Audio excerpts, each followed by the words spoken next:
got a better than expected reading here. So unemployment claims came in better than expected here today. Was forecasted to be 241,000. Previously, we had 263. So we actually had a significant drop in unemployment claims. This is arguably a positive thing for, well, it is a positive thing for the dollar. It's a positive thing for the labor market. And that is definitely welcomed in terms of that worry that we had about the state of the jobs market. So definitely open to that. By the way, I just wanted to quickly, briefly mention if if a QR code is easier, use this. But down below me, you'll see you can join the Telegram channel currently. And if you're not already in there, we're posting research and updates and trade ideas every single day for free in our Telegram channel. Make sure to join if you haven't already. The reason I say that too is that we actually have somebody on the back end now who is doing like really in-depth research and sharing it for free in our Telegram channel. We're also showing bonus clips and all sorts of things from the show. In case you don't have time to watch the stream every single day, I highly recommend you join our Telegram channel for free. There's a ton of value in there. Here is the link if you'd like to join. If you prefer to use the link, click it there. Or you can scan the QR code on the bottom left hand of your screen if you're watching on a TV or something, if that's easier for you. There you go. Okay, guys, what I'm going to do here is I'm going to now switch over and bring in Chris Pulver. Just give me 1 second to adjust our setup here. Boom, boom. And then we can bring in Chris Pulver. What's up, Chris? Good morning. How you doing, man? All right. Just watching this melt up like everybody else. It's just another day. I don't even really know what happened. Was there, NASDAQ up 1% here this morning? Yeah. Was there something I missed? Just post Fed futures. Yep. Yeah. Just continuing higher here. You've got just an update here for everyone. Unemployment claims came in better than expected by a slight margin. Dollar is pushing higher in reaction to that. The Dow Jones is moving slightly lower. SPX, these are just timid moves off. NAS is still sitting at the highs. Gold still sort of sitting unchanged here, and oil prices bouncing from those lows we saw overnight around 63.55. Chris, what's on your watch list this morning? Well, I noticed that we have some decent currency movement in the New Zealand today. So my Aussie New Zealand is hopefully heading up towards that 113.50, 114 target. I've been long that since 107 to 108. So far, so good on that. I know the dollar made a nice little poke yesterday after a big fake out. So the dollar was super weak going into FOMC right after it. Ended up being the strongest currency of the day. So I'm guessing that if you had some trades in the trading battle, probably anything that was like strong dollar through FOMC worked out pretty well, at least in the short term. Yeah, I guess I was going to go there next in terms of the reaction to the Fed was sort of interesting on the US dollar side of things. You did see actually the dollar index round out and potentially bottom out. You actually said that yesterday. We could see that bottom around that 96.50 level. And we pretty much we touched it briefly, the announcement of the cut, and then a reversal higher here in DXY. My question is, when we look at the dollar index tagging this level, another common thing I've seen all over the internet is this concept. You scroll out to a weekly and monthly chart. You have this long-term upward trend going back from like 2008, the bottom till now. We've had this sort of upward trajectory very gradually in the dollar index. It makes me wonder, there's a lot of trades out there, and I am on this side of the trade, at least currently. This could change, but there's a lot of dollar bearish setups out there. And I'll list just a couple. Gold and silver longs. There's the idea of going international stocks. There's the idea of shorting dollar against other currencies. Obviously, these things benefit from a weaker US dollar. What are your thoughts on that trade? Do you think that trade has more room to run as the Fed, starting to cut rates here? Like, basically, do you think the dollar can continue lower, or do you think we do have a longer term bottom closer to where we currently are? I think we have like a near-term bottom. I think that in order for us to, pass this stable coin Genius Bill Act or Genius Act, whatever we're calling it, I think that we need to see a weaker dollar. I think that to short manufacturing and bring things back to the U.S., we have to see a weaker dollar. But in typical kind of price play, the dollar index, after having one of the worst starts in 40 years, I usually similar to this. I mean, we had a really nasty sell-off here in 2022. Dollar was down, spent months chopping around. This follow through, I mean, we hit symmetry. That's what my boxes represent here. So this swing was symmetry right here. And this is why I was long the dollar going into that little pullback.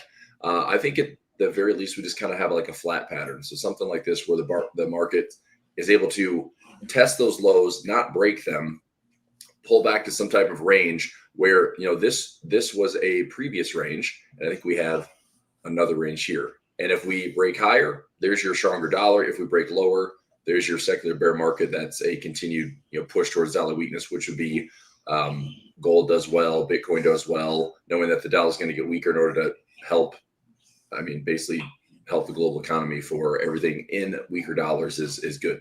So if we want to bring back manufacturing, which, by the way, I don't know how easy it's going to be or how many jobs will be created by it, but if we bring back some type of manufacturing, we actually have more of a cyclical recession threat, because we're such a service-based and tech-based economy right now with zero manufacturing, that once we bring it back in, it becomes part of the part of our economy again.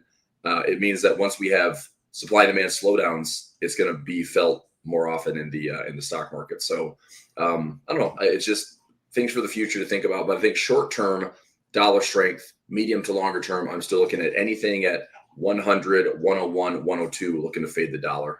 I've got levels down to, I think 92 is reasonable. I think 90 is a round number is reasonable.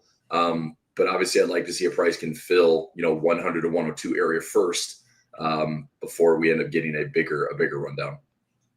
Sure. Yeah, no, and just following up on your commentary about manufacturing in the U.S., it's actually been a rough couple of years in terms of the manufacturing PMIs, right? So these are just for new macro traders or newer traders in general. Manufacturing PMIs track a bunch of purchasing managers in the manufacturing component of the U.S. economy, and it essentially asks them at an aggregate level, do you see hiring? Do you see bigger sales orders coming in? Do you see, further expansion and growth? And so, a number above 50 is considered growth is expected by industry leaders. A number below 50 is considered to mean that they essentially collectively think there is going to be decline. And so we have actually seen a below 50 reading for most of the last few years. And so this concept of trying to bring back manufacturing, bring back, more growth in that area of the economy, you can kind of see where the frustration is. This has been a tougher part.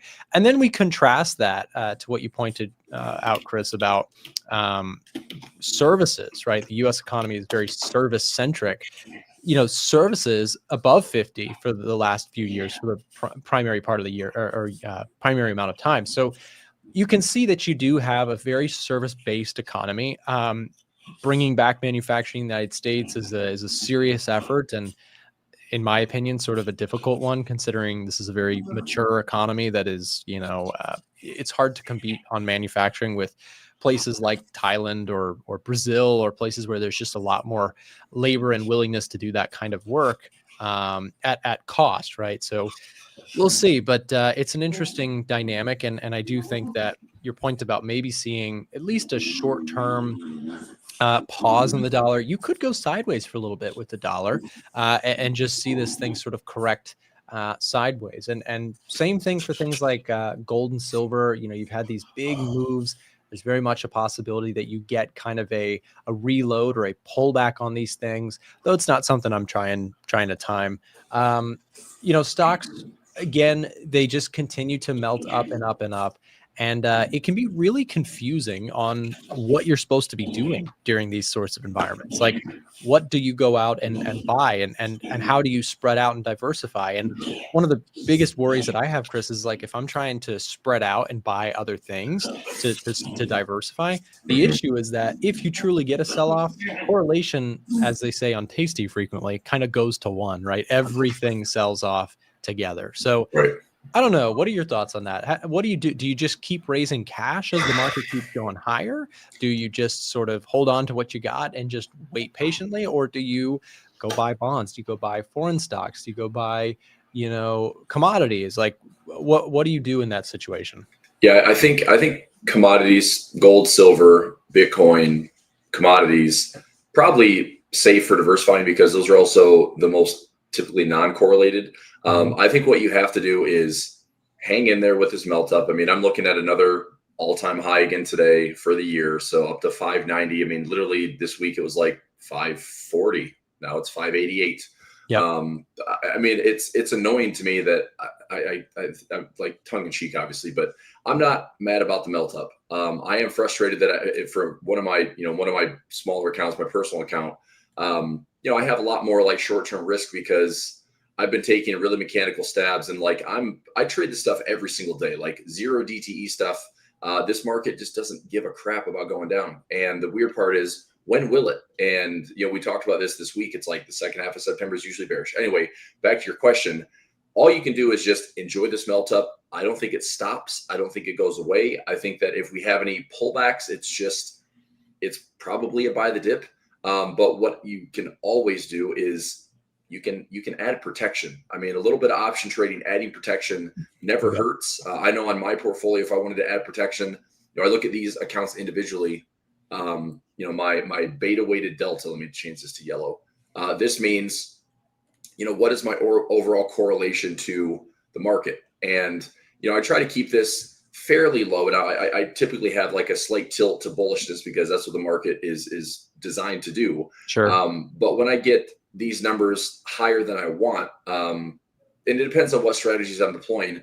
But basically, like a simple like bear put spread, which is I'm buying a put, selling a put at a lower price. Typically, it's out of the money. I use futures a lot to hedge, and oftentimes my hedge is going to be a 10 to 1, a 15 to 1, a 20 to 1, sometimes even 30 to 40 to 1. They're out there if I need them. It only costs me a few $100 and it pays me, potentially thousands of dollars if I need it.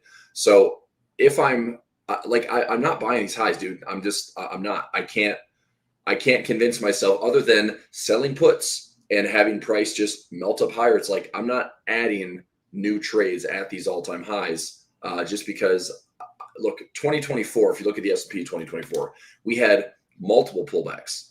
And the fact that we haven't had one at all since, literally our pullback in February, March, April, and the market has not stopped at all. We haven't broken a single low. Our first low that we really had a threat to was post Middle East ceasefire. That would have been early August. That was the last pullback we had at 3%. And then it's been lesser and lesser and lesser. So we've had these like 3%, 2%, 2%. Yesterday was a 1.1% move on the Fed.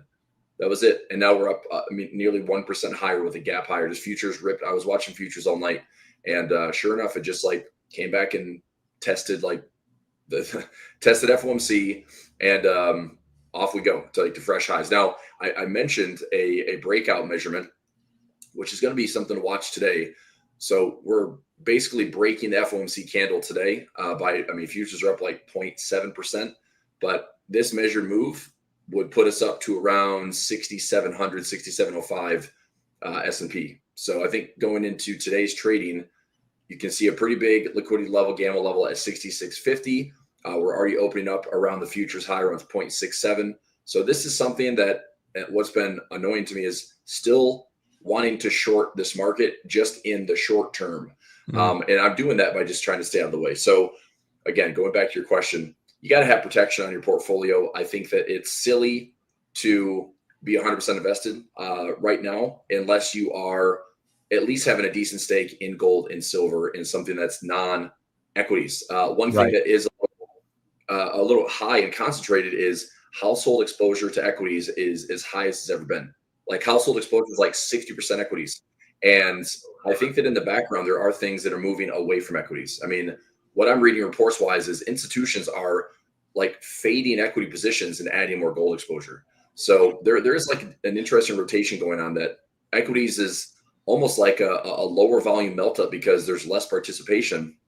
And I just feel like at some point, any participation in the downside could get pretty ugly. But yesterday, the reason why the market's probably melting up so aggressively today is we had a VIX expiration yesterday. And if you can see that, you know, the VIX was melting up all week to 16.7. We're up like 11% on the VIX since last week.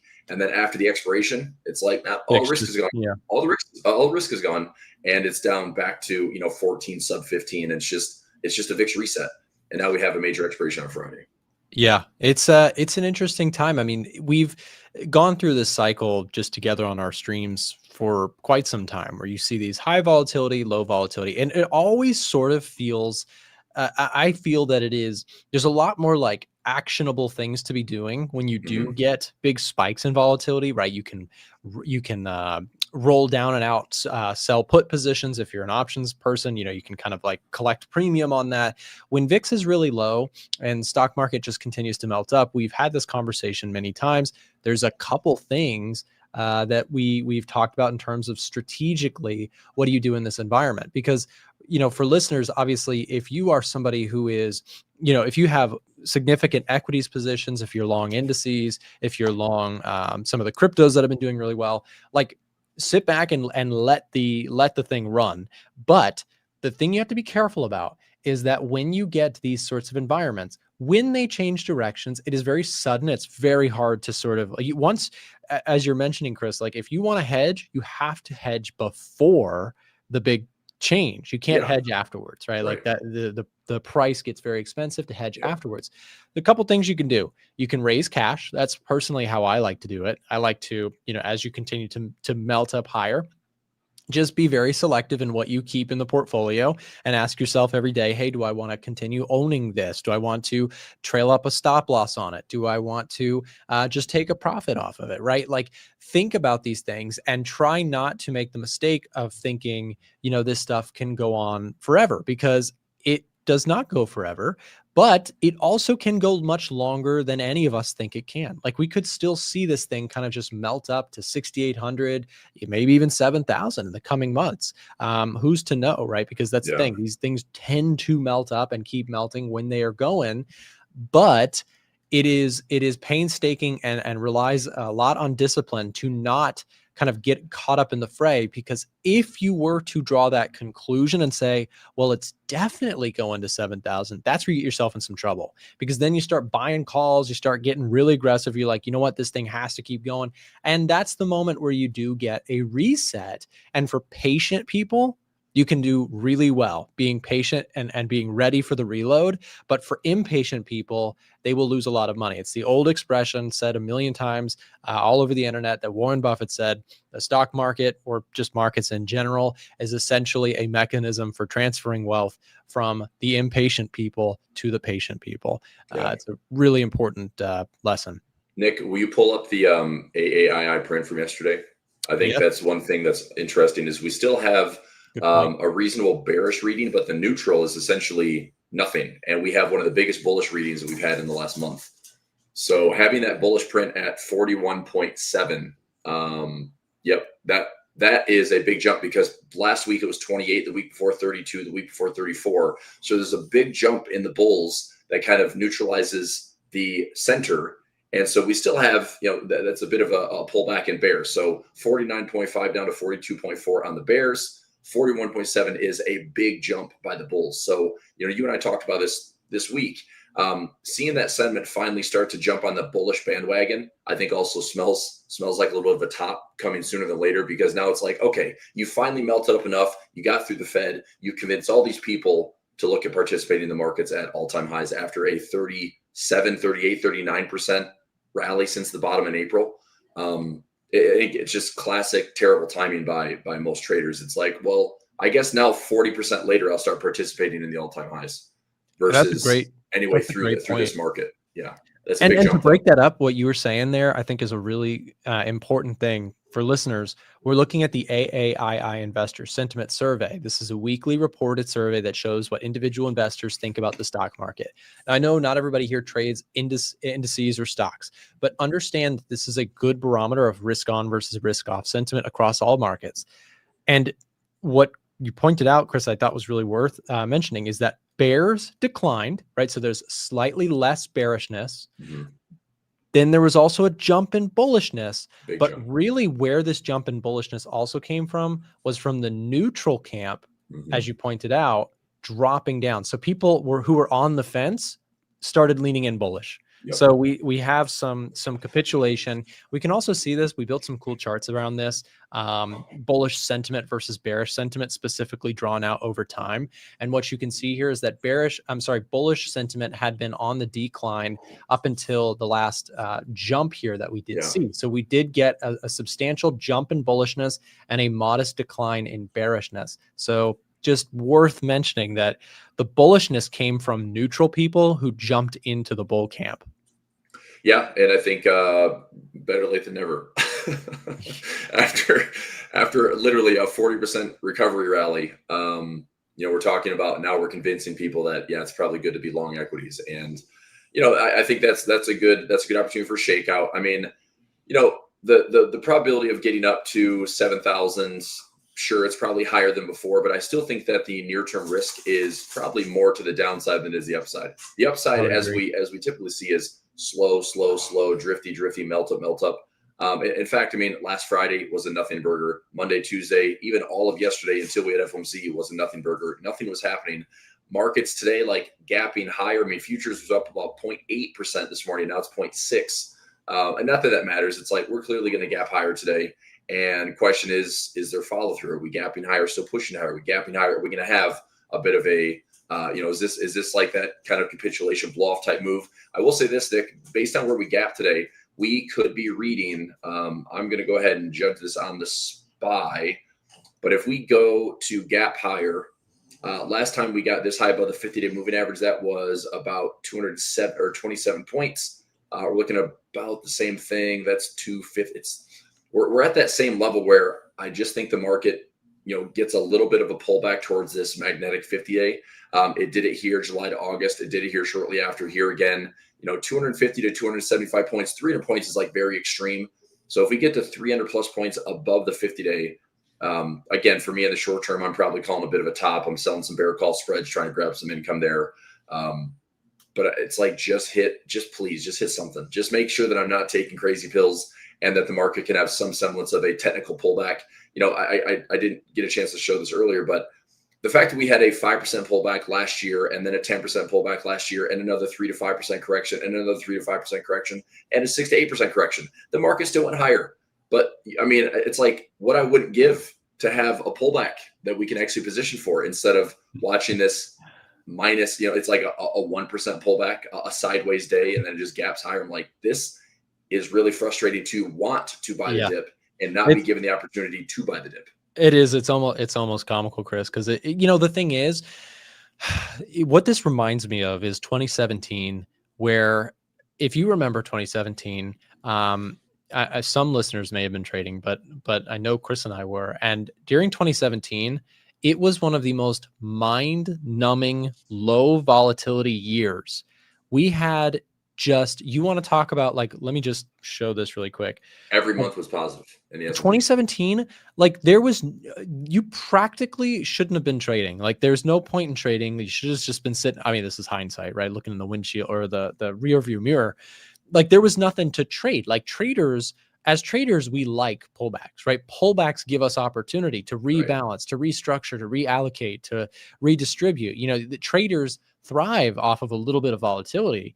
Traders, well, I guess it depends your strategy, but index traders or index, buy and holders, they love a year like this because this is the sort of year where it's just like, there's no point in getting in and out. It's just, you just hold it. And it can be very easy to draw the conclusion that, this is how the markets behave. And look at how clean, if the market always looked like this, there would just be no point in trading, right? Because it's like you just buy that thing and it just trickles up and it trickles up and it never, this was one of the most frustrating years if you were on the sidelines. And I tell this story frequently because this was early in my trading career. I was still really learning the ropes, to be honest. And so I watched this market just go up and up and up. And I was like, I want to buy stocks. Well, be careful what you wish for, because all of a sudden you get a 2018 where you just had these, as you just pointed out, I heard somebody do the math. I'm not going to count them out here, but it was like over 15 times where you got like a 5% plus correction in the year, right? So you just had a whopping 12%, and then an 8%, and here was a 5%. And, you just had more dips than this was a terrible year to be sitting in index funds. Volatility finally came back. Yeah. Volatility came back. And then you got into 2019. There were some dips in 2019. There was stuff to do. And then you had 2020, the absolute volatility blowout. So the point, I guess, is because Chris and I have recited those history lessons a million times, but for new listeners, you have to understand this is so mind-numbingly frustrating when it's happening, but be careful what you wish for, because suddenly it will change. So if you're somebody who's like, I'm throwing in the towel, I'm buying, it's just going up every day, be careful, because markets, if they became that predictable, if they were that easy for too long, the commoner would win. And that is not what the market gods want. The commoner should not, win in the long term. Yeah, and I think that if we proceed this way where there's minimal pullbacks, then I'm just expecting another big volatility type event or volatility window that's going to be 3 to 6 months, 6 to 12 months, and we'll have more 5 and 10% corrections. And ultimately, the market's going to try to do its best and still grind higher and still go higher, but it's not going to be without having this is mind-numbing upside. Then it'll be like head spinning volatility where it's just going to drive you crazy thinking like, is the market going to crash or go to a bear market?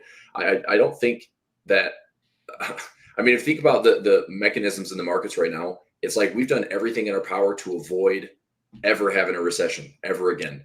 Never all at once. It's going to be like a transitional recession where like certain sectors feel it, but nothing all at once.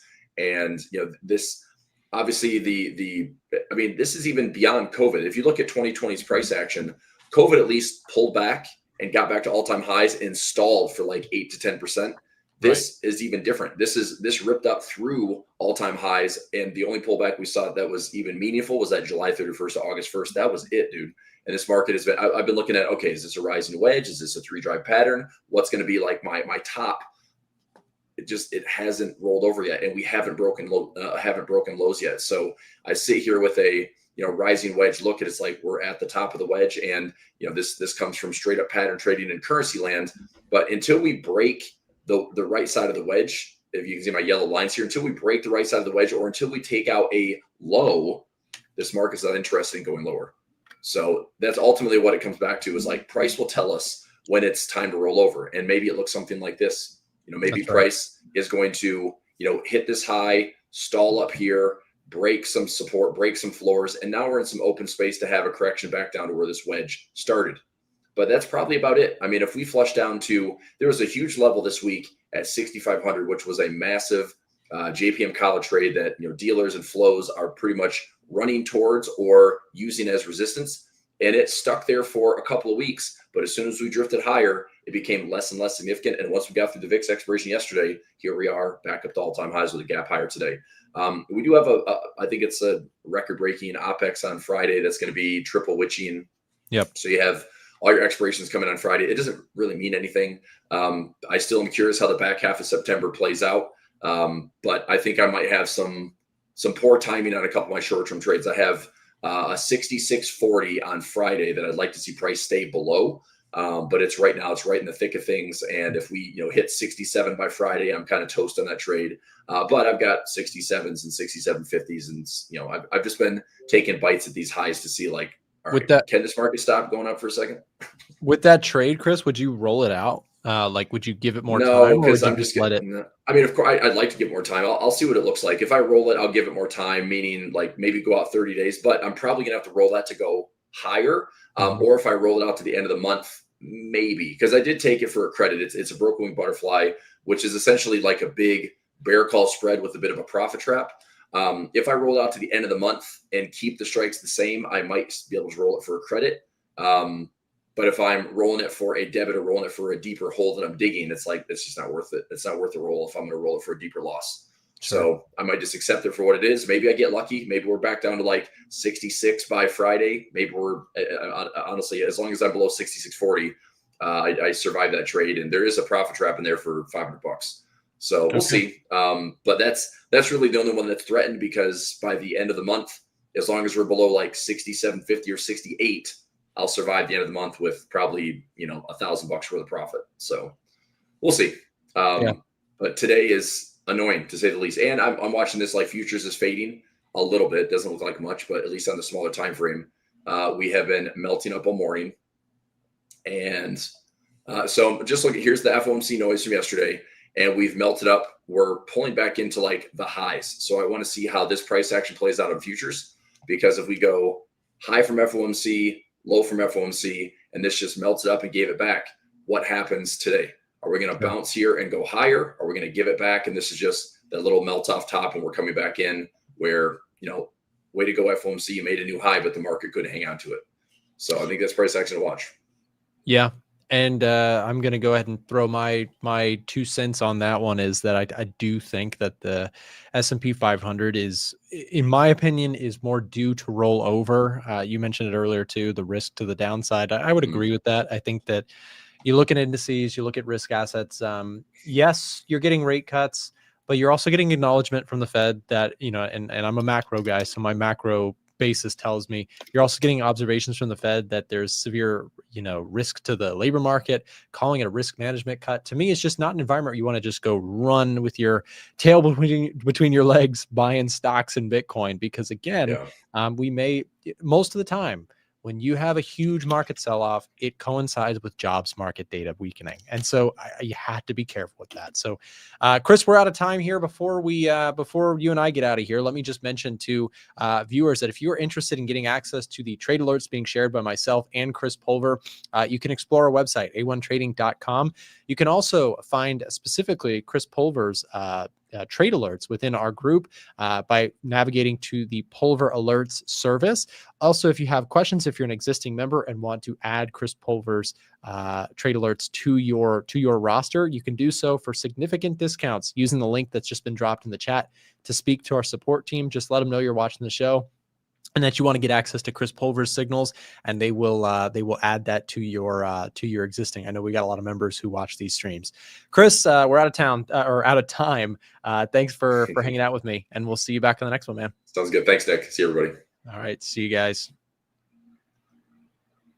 Hey guys, I just wanted to jump in for a second and let you know a little bit about today's live stream sponsor, DNA Funded. DNA Funded has very generous profit sharing, up to 90%, and 3 different unique challenge types. For those looking to get funded, they also have speedy payouts, unlimited trading days on the first and second phase of their challenges, a very wide list of different things you can trade with over 800 different assets tradable, and maybe the most important component, a very experienced team behind the whole operation. So if you're interested in learning more about DNA Funded, click the link, check it out, see if it's right for you, and make sure to do your own due diligence to see if what they have to offer fits your trading style. For 20% off, you can use code A1T20. Again, that will be 20% off any of their challenges you'd like to check out. Thank you again to DNA Funded for sponsoring today's live stream. Now back to the show.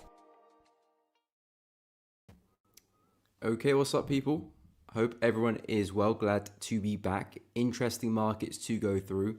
Any pairs, any markets you're looking at, feel free to drop it in the chat and we shall discuss.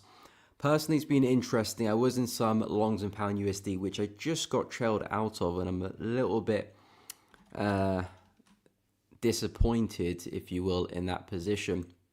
I mean, pound's been pretty bearish the past kind of maybe 12, 24 hours. And of course, we just had some interest rates for pound as well. And looks like we reacted pretty bearish to that as well. But I was in some longs yesterday around here on the 15-minute chart. Really nice move to the outside. I unfortunately got trailed out. Maybe I did move my stops to breaking a little bit early, but price has been really aggressive since then. Of course, we've had FOMC and plus pound interest rate. So price has been reacting interestingly. Now, going into the dollar, my bias for this one is still bearish. I mean, price has, of course, swept the lows. It's done its job. So I'm not really actively looking to sell the dollar as I was coming into the week, because when I am looking for opportunities, especially when it's trending opportunities, my bet is always if the trend's going to continue, price is going to pull back and then at least reach the prior low. And once that is done, it's kind of like, okay, I'm kind of taking a step back a little bit and waiting for price to either have another pullback or continue to rip through or maybe consolidate. I'm waiting for price to kind of unfold its next plan of action. Is it going to reverse, continue, pause? I don't know. And that's the situation I find myself in with the dollar. we've just gone and created the new low. So my plan for the week was, can I take advantage of that push? Because I believe we opened around here. So my expectation was, okay, the trend looks like it's going to continue. That means I expect those lows to go, or at least be tested. And that's exactly what's happened.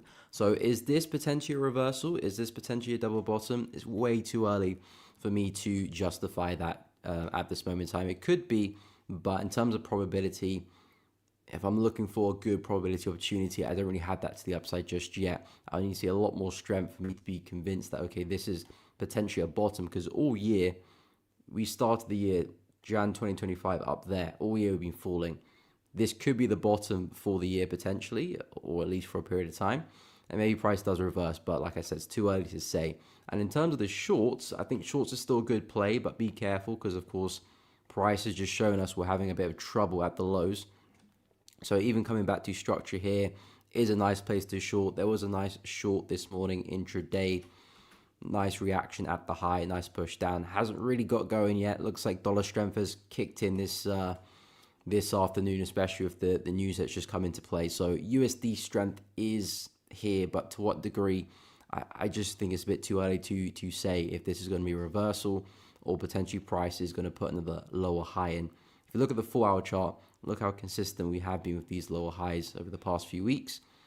Who's to say we can't put another one in? Judging this momentum, I'm kind of just a bit 50-50 at the moment. So USD side of things have been pretty bearish. Now I'm a bit more neutral because of those reasons, where we're located, the rejection we've just seen. I don't want to keep actively looking to short the dollar. I don't think that's a good opportunity anymore right now. And I wouldn't be looking to buy because it's just too early to be looking to buy. The market is still quite bearish there. So that's why I'm kind of 50-50. But $1 pair I do like the look of for more of a swing opportunity is dollar CAD downside. I'm pretty bearish on this one. I do think price can still make a move to the lows. Kind of the same concept I just mentioned in terms of when I'm looking for a trend. When I'm looking to play a trend, let's say a bearish one, if price pulls back, if I'm expecting that trend to continue, that means I'm always looking for price to come back into the low. So that's my target, not necessarily for the trade, but that's my target for the market. So I'm looking to short, I'm looking for price to eventually get there. That's the move I'm trying to take advantage of. And that's the same situation for dollar CAD. We do have a bearish trend, which I'm expecting eventually to continue.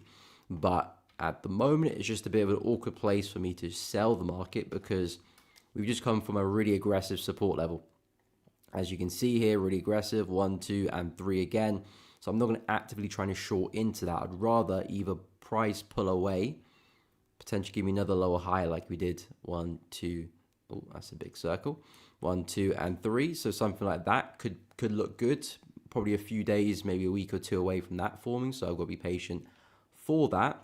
Or just break support and then things become really, really clear cut in terms of, okay, the bears are clearly winning here. Buyers can't hold support anymore. And we probably are going to continue back to the lows there. And then my plan would be pullbacks along the way. So dollar CAD, I quite like the look of this one. But way too early for me to get involved. And yeah, we'll see what the USD strength has to play. Yoshi, thoughts on the Dow Jones? Yeah, we can take a look at that. No problemo. So yeah, beautiful move yesterday. I can't lie. That was a really nice break and retest. If you're looking for a break and retest in a textbook, this is probably what you'll see. Clear resistance with all these wicks. Clear breakout with that candle. It's not like a kind of a slow corrective, really commanding breakout. Lovely retracement, nice test, few wicks into the level, and yeah, push back to highs. Really, really textbook from US 30 yesterday. However, what's the next move now? Well, the market is still bullish. I would still say we're still fighting higher. We're still seeing higher prices. We broke through a very significant level not too long ago. Had a nice break and retest there as well. Although also a nice textbook example. So I would still keep looking to buy. I am seeing clear signs that we are troubling highs though. So I'll probably be looking for a deeper retracement. I wouldn't be trying to find like break and retest at highs. A bit too aggressive. I would suggest intraday, if you could look around this area, as long as price doesn't take out this low. If price was to break through this, that's where I would start to say, okay, maybe US 30 is going to have a bit of a counter trend move. Not necessarily become bearish, but maybe it's time for a bigger retracement because we've seen these smaller retracements. Maybe it's time for a big one if this low does break. I like this area here, brief consolidation, strong break to the upside. We could see price come and test that. Or again, we could see price come back and retest the same support level from yesterday and have another go. As long as we stay above 45,732, I think the buys are justified. If we do crack through that area, that really doesn't look bullish to me anymore, and that might mean some more downside for next week or the week after. So yeah, buys for now still looking good. This is the low I'd pay attention to. If we can stay above that, the buys look good, breakthrough. I definitely wouldn't be looking to buy. I mean, again, I would expect us to eventually push to the upside, but I would have to wait for more complex pullback, which might take a while. And there might actually be some nice shorts in the meantime. So yeah, US 30, that's kind of my idea for now. CAD Yen, I was actually looking to buy CAD Yen. Unfortunately, I didn't quite get the entry I was looking for. Maybe I was being a bit too particular, but I'm very strict with my entries and how I look to take them. I was looking for price to come and sweep the low here, spike through, and then get the buy. Especially when price has found support quite a few times. I really like it when price will spike through and then move. It doesn't always happen, but that allows me to get a really good entry with a really good stop loss as well. Because if price can, pretend to break through the level, maybe a nice wick, and then recovers, if I can get my stop loss there, I'm very well positioned. And in this case, price didn't quite do that. It tested support again, really nice reaction, but not quite enough for the entry. But the bias is still the same, no matter with the wick or not. The bias is still the same. I'm looking for the continuation of this trend. The way I see it, price has had kind of like a weird pullback because we did have this trend line which price did break, but we haven't really seen any commanding bearish momentum. So when I'm looking at price breaking through a trend line, it needs to be really aggressive. That will indicate that, okay, that trend's probably of no more significance, and maybe price is gonna change direction. If it's it broke, but now it's finding momentum again, it's finding support, I don't really buy into that too much in terms of a reversal, and I'm still looking to follow this trend.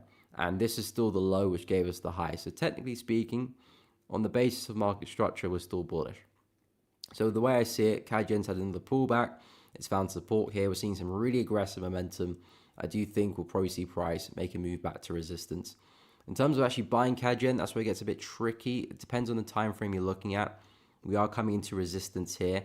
So what I would suggest maybe, if you're looking for the slightly later entry, would be waiting for resistance to break here and then looking for some pullbacks intraday. That could be a smart move. That way you can also maximize your risk reward. So entries on a retest, something of that nature, stops below the low and then target the high. Because if this is a higher low, then we're likely to get back there.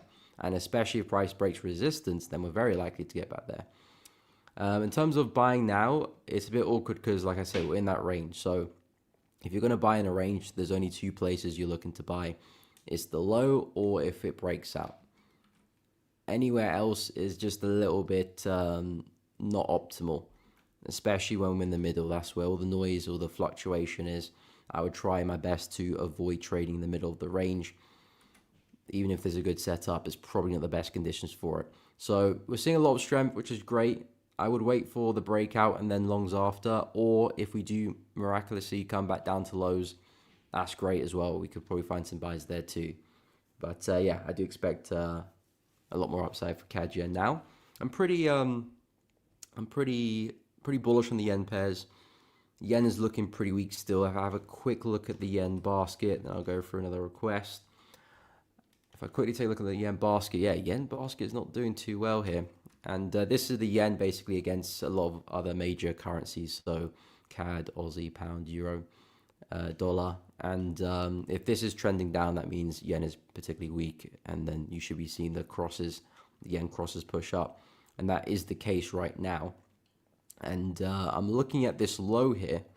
And if price can manage to break through support at, what's this, 62.80, I think that's where price is probably going to end up next. And basically the trend we've seen for most of the year since April is probably set to continue. I mean, we've had a few attempts trying to break the high of the range. You can see with all these wicks, strength has tried to come into play, but hasn't been successful. And we're seeing a lot of strength right now with the sellers. So crack support here, probably take us to the lows, and that should push CAD yen to the upside. I think CAD has been relatively strong as well, so you might have a nice strong currency against a weak one potentially.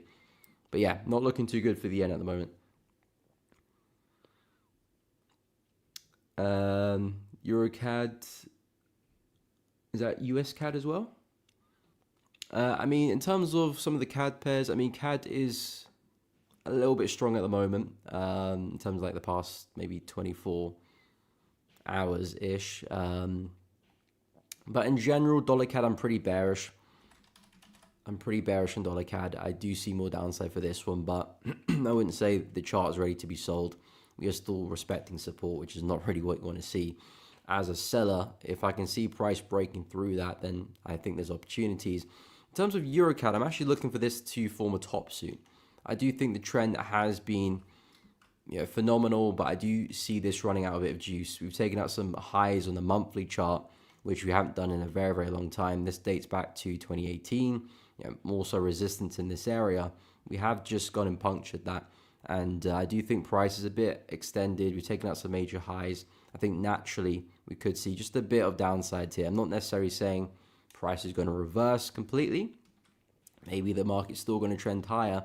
I think naturally we could see some buyers exiting their positions, a natural pullback, then maybe we might continue. So I'm not really interested in following EuroCAD to the upside anymore. I think we've already had that move. Maybe there is still a bit more upside, but I do think the bigger move for now anyway will be to the downside. So I'm interested in shorting EuroCAD, but I have to be careful still because this is still a bullish market, and taking any shorts here, you're still playing with fire a little bit. But I can see this channel price has been trading in, respecting lows, highs equally very, very well. Looks to me that price is back at the highs, not performing too well. Looks like we're rejecting. And I do think shorts could be coming into play. I mean, you could take some shorts at the high here and stops there. Like I said, it's more of an aggressive trade. We'll really go up against it. A more cautious trade could be waiting for some intraday position. Let's say price makes a move down, and then we start to find resistance somewhere. That could be something to look at. Of course, your positioning in terms of your stop loss might not be best because ideally your stop loss will be best above the highs, but you can maximize your risk reward that way. Of course, there's some compensation with maybe the placement and maybe the win rate, but it's up to you how you want to manage that trade. In my opinion, I'm looking for shorts in EuroCAD, just being patient with it, but I'm not looking to follow the trend anymore. I think it's had its fun. Okay, where were we? BTC, yeah, we could take a look at Bitcoin and NAS 100. We'll go through pound as well. Yeah, pound USD is falling at the moment. Interesting stuff there. I was very, very bullish going into the week for pound. I mean, we did see that bullish move, from FOMC, so it's kind of did what I expected it to do, but I didn't expect it to be coming down as hard as it's doing now. So we'll take a look at that. But I'll quickly go through Bitcoin. So Bitcoin, yeah, looking bullish. I do think Bitcoin can just reach back to 120K. Really big psychological level. This is the former high of BTC, and at this point, it looks like price is just slowly making its way there. I would say one thing to know about BTC is that we're not really showing the strength anymore, because Bitcoin in the past kind of few bullish cycles, we have like really corrective periods, then price explodes, really corrective period, price explodes, so on and so forth.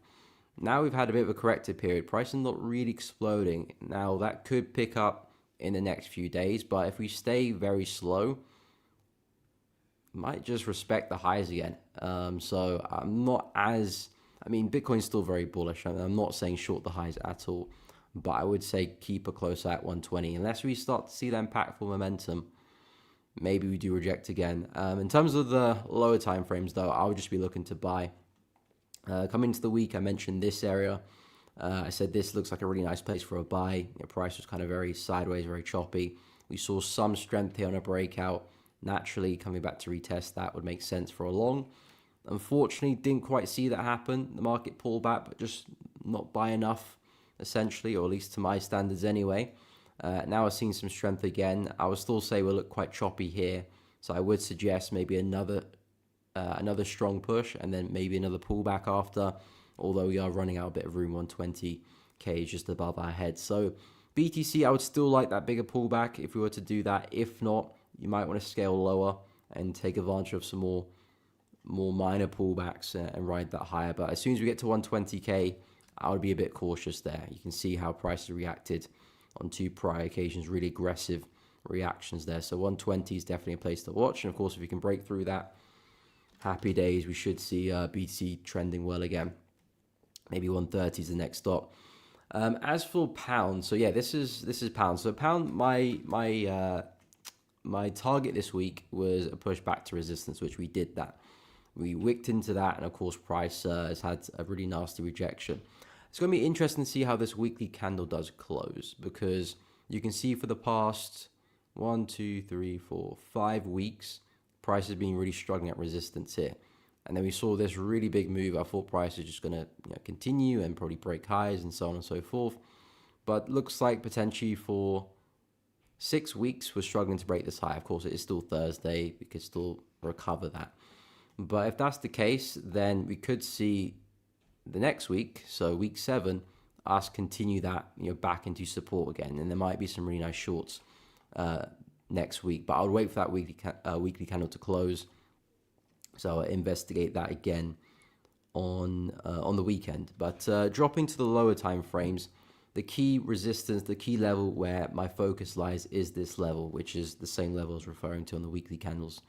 Is this level here, which is what 1.358. So it's make or break here really with pound. If price does break below this,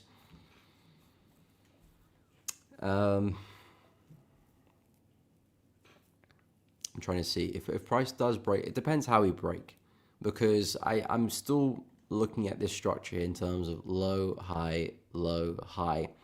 Price could still pull back from another higher low somewhere.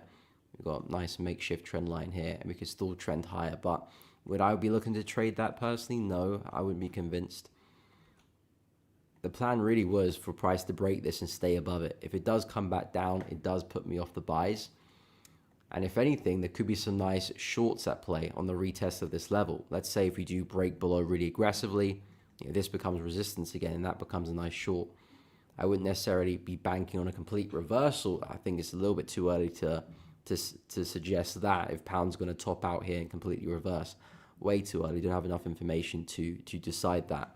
But yeah, if you do break underneath, I would suggest a quick retest of that level, especially intraday. You could probably find some nice shorts there, especially if the break is really commanding and has a lot of strength. A pullback back onto this level, that could be a nice short for a day or two. So that's something to keep an eye. Of course, we haven't done that yet, and we very well could find support. So keep an eye on that too.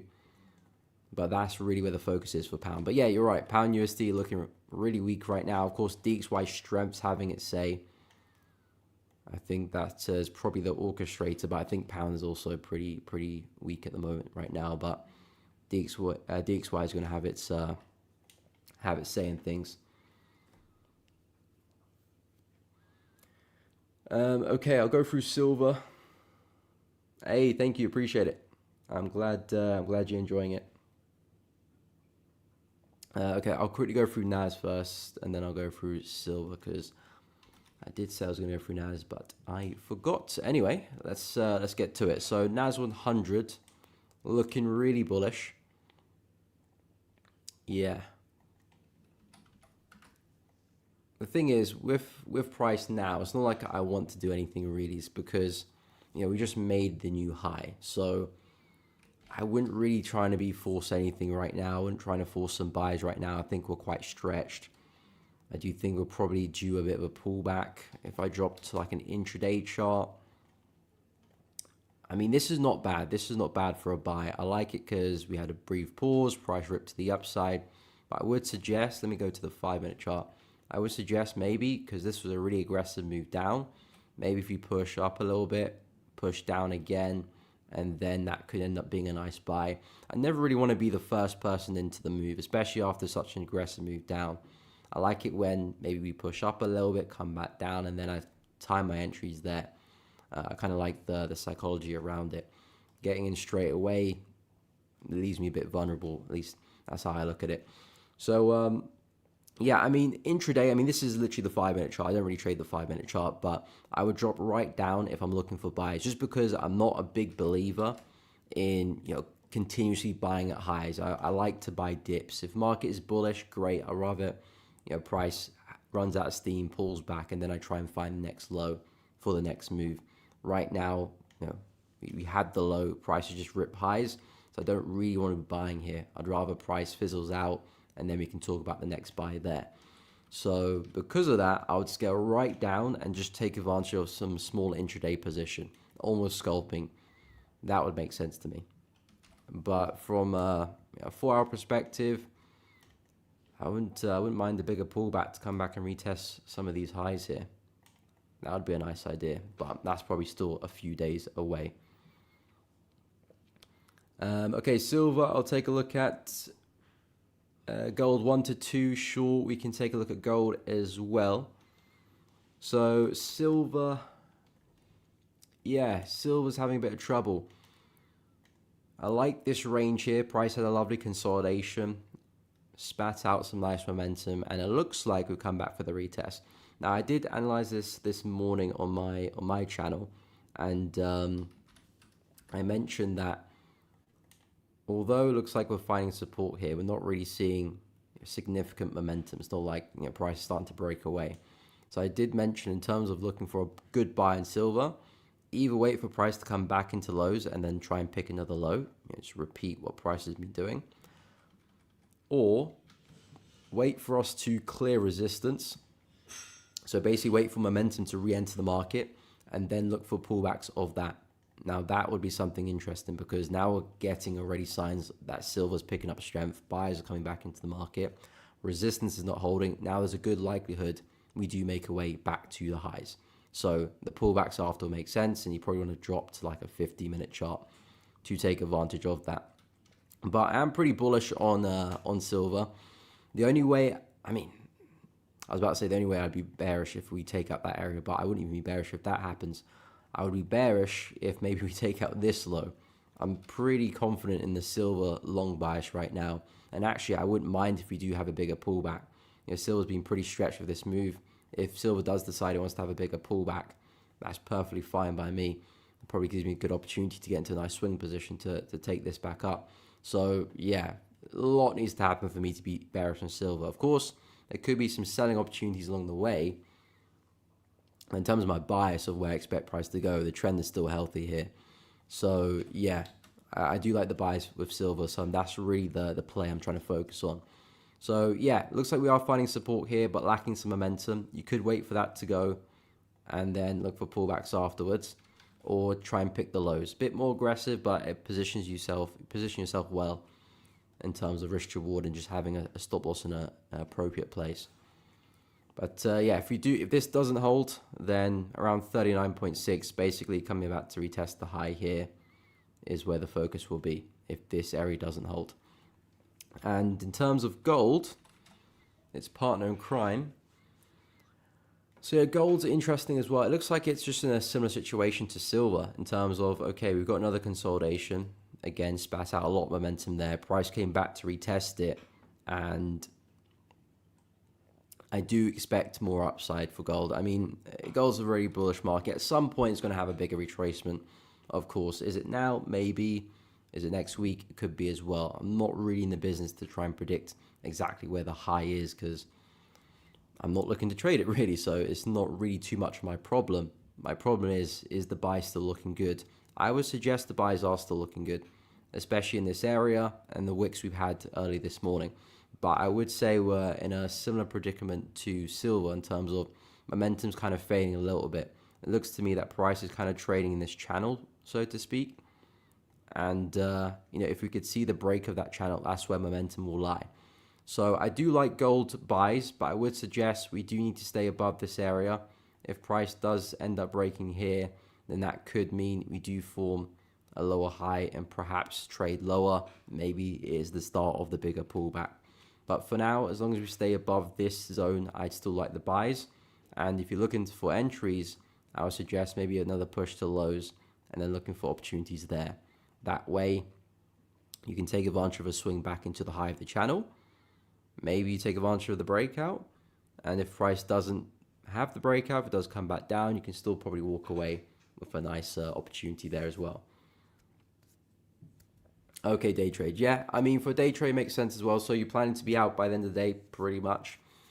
I mean, we've had that initial momentum this morning. Now price is kind of stuck a bit at the channel, so I'll be a bit cautious there. But I think intraday, I kind of like that swing there.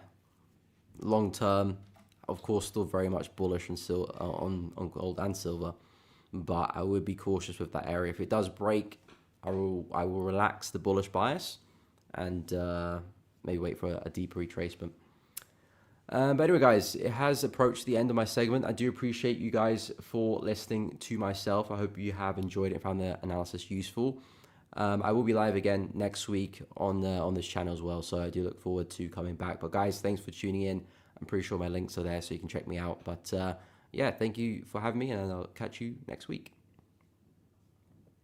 If you're someone in the United States looking for a Forex broker, it's been hard to find recently. There's been a lot of changes in the industry, so I wanted to take a moment to tell you guys about Oanda. Oanda is a US regulated brokerage that allows US traders to trade currency pairs like the euro dollar, the pound dollar, the dollar yen, Kiwi yen, all sorts of different currency pairs. So if you're interested in checking out Oanda, we're going to be dropping a link in the chat right now as we speak. They, again, are a huge brokerage in the United States that allows you to trade without the worry of whether or not your account is going to get shut down tomorrow from an offshore, unregulated, sketchy brokerage. They have been around for a long time, and I've used them myself for a number of years. So if you're looking to trade FX and you're in the US, this is the brokerage to check out in my personal opinion. So take a look at it. We'll drop the link in the chat, like I mentioned, should also be in the description of this live stream. Do your due diligence and see if it's right for you. Now back to the show.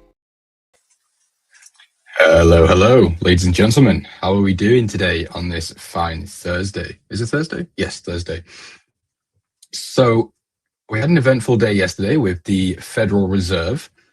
I'm assuming that Nick's already gone through that stuff with you. However, if he hasn't, or if you still have questions, let me know and we can go through it.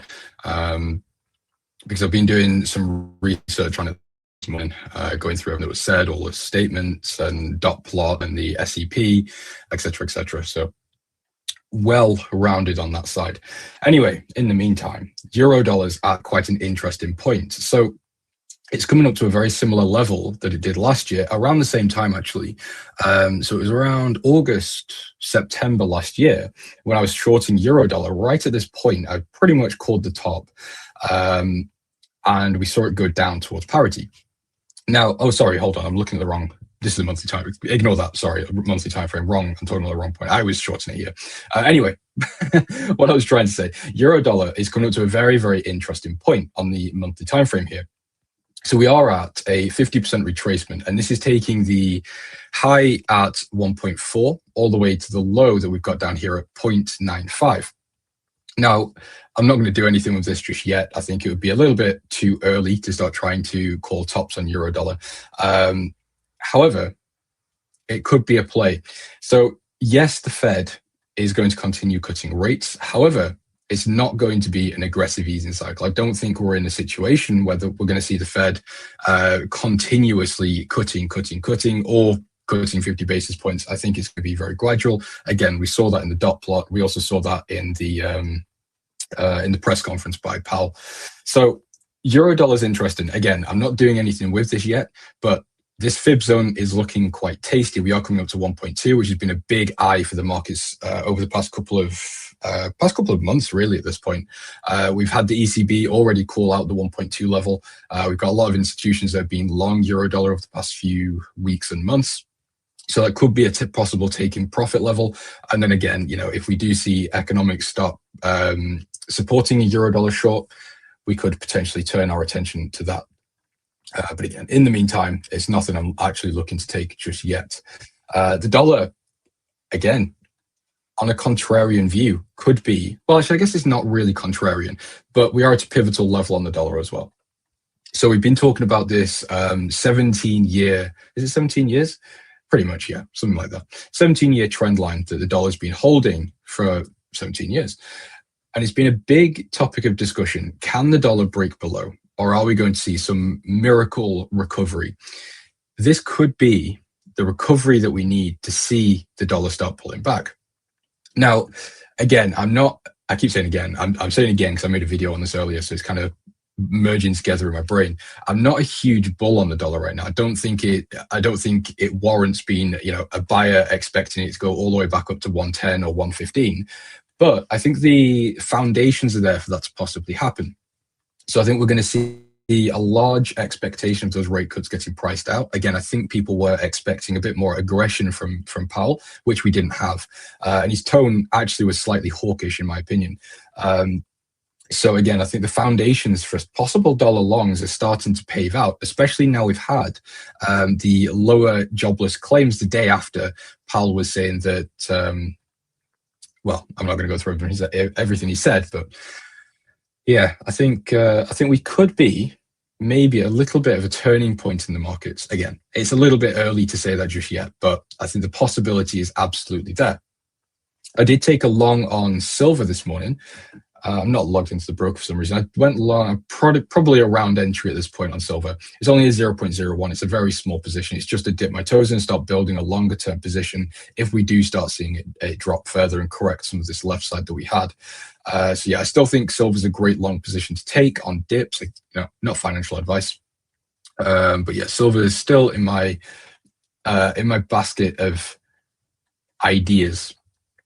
So in terms of watch list, there really isn't that much that I'm paying attention to be honest, right now. I'm quite happy to just let the market settle today and tomorrow. And then on the weekend, that will allow me some time to sit down and reevaluate where I want to be positioned and what I want to hold in the portfolio. So we were long on Nasdaq, on the Dow. Closed that one just before we had the Fed speech around New York Open. We have seen the Dow have a big correction. Nasdaq also had a little bit, well, not a little bit, had quite a large hit today as well. Although actually, I suppose it's still pretty much at the same price it opened. However, still quite a bit of up and down movement. So yeah, it seems like we're not having much direction or sustained direction in the indices markets. Bitcoin's moving up quite nicely. I'm not involved in Bitcoin, but I am paying attention to it a bit more these days, since people seem to ask for it, analysis of Bitcoin a bit more frequently these days. Dollar Swiss technically looks really good to short here. Well, it's actually broken above now. But yeah, on a technical basis, it did look quite nice to be a seller. However, with the dollar strength that we are seeing today, let me go down timeframes here. I don't think it's wise to be trying to short dollar right now. Again, I think we are in for some possible dollar bullishness in the short to medium term. And then from there, we will have to just pay attention to the direction of the economics and all the data releases we have, such as CPI, PCE, unemployment, NFP, et cetera, et cetera. The trend is still bearish.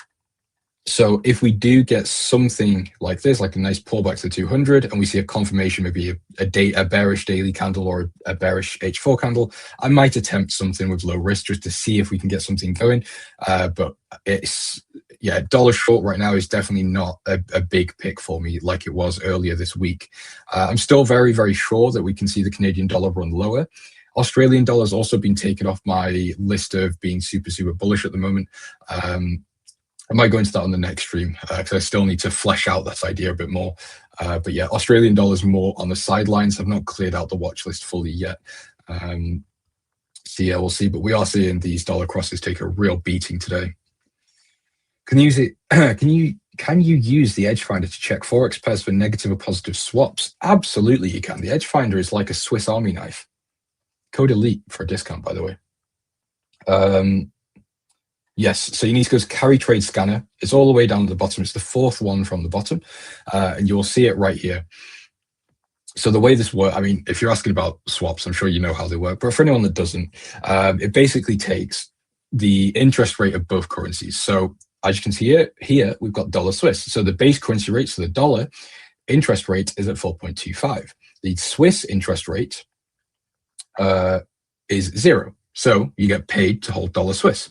So that's basically how it works. You can see it very, very simple here on carry trade direction. So the higher the interest rate divergence, either the more you're going to pay or the less you're going to pay. Obviously, if it's higher or lower. But yeah, you can do that in the Edge Finder. It's a very handy tool, actually. So if you are either you're a DCA trader, swing trader, or position trader, swaps are something you should be paying attention to, especially if you're trading with large capital. So I'd say like 20,000 and above, swaps can start to hurt a little bit. Or actually, they can do very, very well depending on which direction you're going. Like when I was doing my Eurodollar short DCA strategy, it was really, really nice because I just got paid to hold shorts because it was negative swaps. In my opinion, look for carry trade scanner only once you have the bias. Yes, absolutely. Again, actually, I think you could do the carry trade or look for a carry trade just based on the interest rates, but you would need to be happy holding a position for a long time. Obviously, again, yeah, that's kind of a rough blanket statement. Of course, it does vary on exactly what you're looking at. But for example, the dollar yen trade we had, the dollar yen carry, or even just yen carry that we saw. Where is dollar yen? Here. It could be a case of you literally just keep DCAing in on trades you'll get paid to hold. Of course, it's not really the best way, especially for retail traders that don't have large capital to continue to layer in positions, but it's possible. There are strategies actually that rely solely on carry trades. They will just buy in and get paid on swaps. Thoughts on indices? Slugmeister, to be honest, I'm slightly bearish on the indices, slightly bullish on the dollar. Now, that's not a long-term idea. This is more just short-term, medium-term thinking over the next maybe a couple of days, maybe a week or two. I really think the markets were disappointed. Well, actually, maybe disappointed is not the right word, but were taken by surprise by Powell's hawkishness, I think. So if we look at what the dollar's been through this year, so basically all year it's had a hammering. So you can see from January, the start of January really, it's just been a waterfall to the downside for dollar. Now, we had lots of different things play in effect here. We had poor economic data, we had capital outflows, we had the trade wars, we also had rate cuts getting priced in all year, and we finally had it. And the rate cut we did have wasn't suggesting an aggressive easing cycle. So I'm curious to see if we do start getting positive data, can the dollar start to recover? Because I was looking at the dot plot last night and the rates remain high. I'm just going to pull it up for you. Give me a second. How can I do this here? Again, I'm sure someone's already gone over the dot plot with you, but if they haven't, this is what the dot plot is. It's basically a forecast of where we could expect rates to be at a certain period in time. So we can see in 2025, it's around 3.6 to 4.1. So within that range. So this year, there isn't that much room for rate cuts, again, just based on the dot plot. Then we go into 2026. It's pretty much the same as 2025. It's around 3.6. Then 2027, we could see it come closer to around 3.1-ish, but it doesn't really go lower than that. And those rates are still high. You know, 3% interest rate's not bad, and it can still help to fuel carry trades, or carry trades with the dollar specifically. Ignore my wallpaper. And also pairing that with the forward guidance we got with the press conference, I think dollar bears have been a bit disappointed by the release. So we might see the bulls stepping in, we might see some bears stepping out, and we could see a bit of dollar fuel coming back. This is just off my personal opinions. It doesn't mean this is exactly what's going to happen. But we will just have to see. It all really, really depends on the data that we get. The Fed did confirm that their priority is the labor market. They said I'm fairly sure they said inflation's elevated, but they're not. I can't remember exactly what they said, but it's not a big concern. They're not worried about runaway inflation. Even the labor market didn't sound overly concerned. Said it is weakening, but remains stable or something. Again, I can't remember exactly what the quote was. So yeah, anyway, sorry, that was a really roundabout way of answering your question, Slugmeister, but I would expect indices slightly lower, dollar slightly higher. Again, just sort of short, medium term, but Yeah, we'll see in the longer term, because again, it's very, very reliant on the data that we get. He said we have a deeper issue at hand. Yeah, but even so, it was a hawkish cut, in my opinion. Regardless, I mean, sorry, I'm just trying to, yeah, here. So I've got the SEP here. God, hold on, let me move back over to this one. So I've got the SEP here. Now the SEP did get called. Sorry, yeah, a reporter called him out on the SEP, kind of, because obviously it's, you know, in 2 years they'll have inflation at 2%. In 2 years they'll have inflation at 2%. Blah blah blah. Anyway, GDP is expected to increase from 2025 up until 2027. No recession in sight, or at least the Fed's not concerned about a recession. Unemployment rate is expected to go lower. So we're looking at 4.5, 4.4, 4.3, 4.2. Inflation was put down to tariffs. Well, mainly put down to tariffs. Employment was, well, not largely, but employment was blamed kind of on immigration. So it just wasn't a situation where we had Powell saying, "Oh my God, you know, labor market is collapsing. We need to cut 25 today, and then we're going to cut 25 in the next one, and we need to seriously bring down our rates. You know, we're finding it hard to stick to the mandate." We didn't see that. So, yeah, again, that's my reasoning anyway for not being bearish dollar right now. Although we had a rate cut, it didn't solidify that the dollar can really move that much lower, at least now, or yet. So where does that leave me in terms of actually placing trades? Well, I'm going to be honest, I've got no interest in the dollar just yet. I'm slightly bullish. I might attempt a few longs and a few shorts just to see what I can get to run. And then I can double down on what begins to work as we get more data. But right now, as of today, I'm completely flat. I've got, as I said, I've got one position on silver, and we do have a signal open on Euro Aussie, which I'm not going to show you because it's around entry. We placed it this morning. But yeah, I'm quite happy to just leave the markets for the next few days and then chill. United, did you, and I mean this with respect, but did you not listen to a word I just said? A higher cut could have scared the markets, causing markets to crash potentially. Yeah, Slugmeister, it's not about the amount he cut. Everyone was expecting 25 basis point cut. That's not the problem. Or that's not why the markets are moving the way they're moving. They're moving because of the guidance we got. Gold selling off. Okay. So the reason we're seeing gold down is, again, because we're seeing the dollar gain some quite significant value today. Again, keep in mind the dollar has been getting hammered all year. It's just been a really rough time. So we had the Fed cut last night. It's been highly anticipated. You know, it's been talk of the town. The Fed's going to cut rates. Finally, the Fed's cutting rates, and they did. Great. Okay. Well, again, if it's talk of the town, everyone expected it. Everyone had the positions in. There's no surprise. There's nothing new. There's nothing groundbreaking. So once we've had the rate cut, then what do we do? Well, we need to look at what we expect to happen next. And what we expect to happen next is actually not very much. Possibly another rate cut this year. But again, is that really the worst thing ever? Probably not. It's definitely not what the markets were expecting, I think. Again, I want to highlight, I think, this is just my views. We had relatively hawkish forward guidance. Anyway, I've said the same thing about 5 times, so I do apologize. I put a video out on my YouTube channel today going over the rate decision in detail. So if anyone is more curious, feel free to check it out. But yeah, gold is down basically because the dollar's up. Dollar is up because we've got a hawkish cut. Same thing for you, Nero.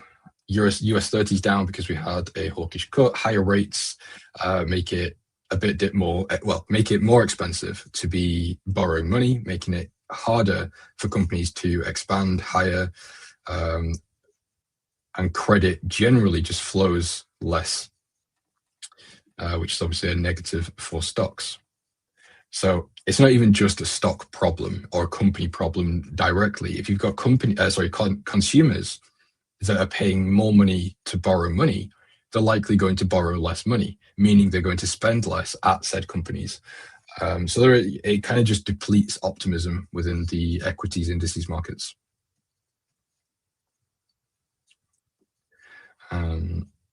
But I'm saying all of this, but I do want to. I want you to understand that I have limited time here, so I'm not able to go into as much detail as maybe you deserve on these topics.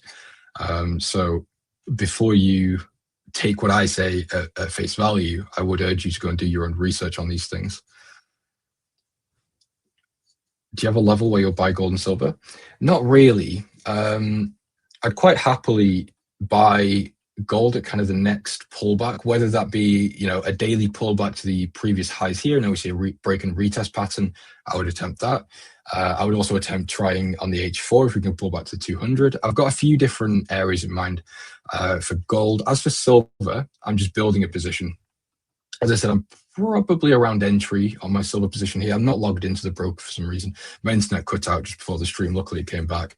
But yeah, I've got, I think it's 0.01 position, lot size position on silver. So it's very, very small. It's just to see if we can get something. If we can get silver lower, I can add in again and start building up my position size. I do expect silver to go to 44 at some point. My timeline has been extended now that I'm not as bearish on the dollar.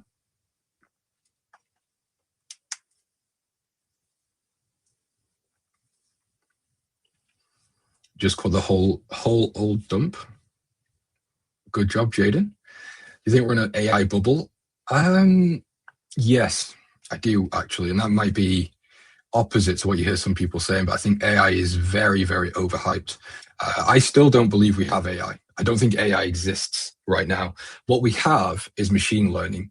So AI is artificial, obviously, you know, self-explained, is intelligence is artificial. We don't have artificial intelligence. We have algorithms that memorize and store data and just regurgitate it.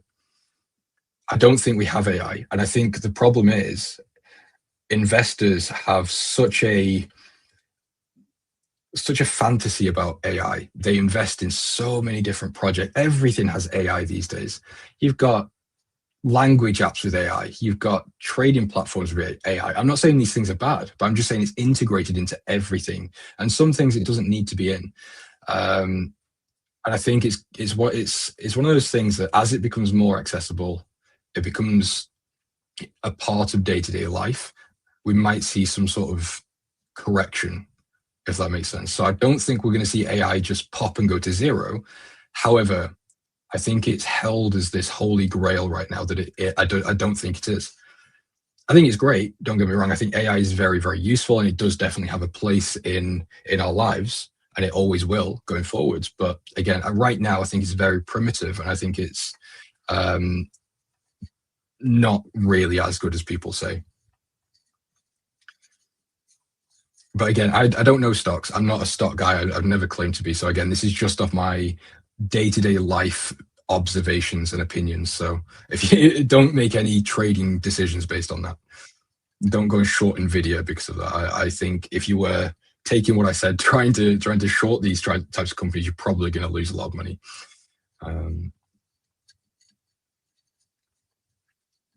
I've got about 5-6 minutes left.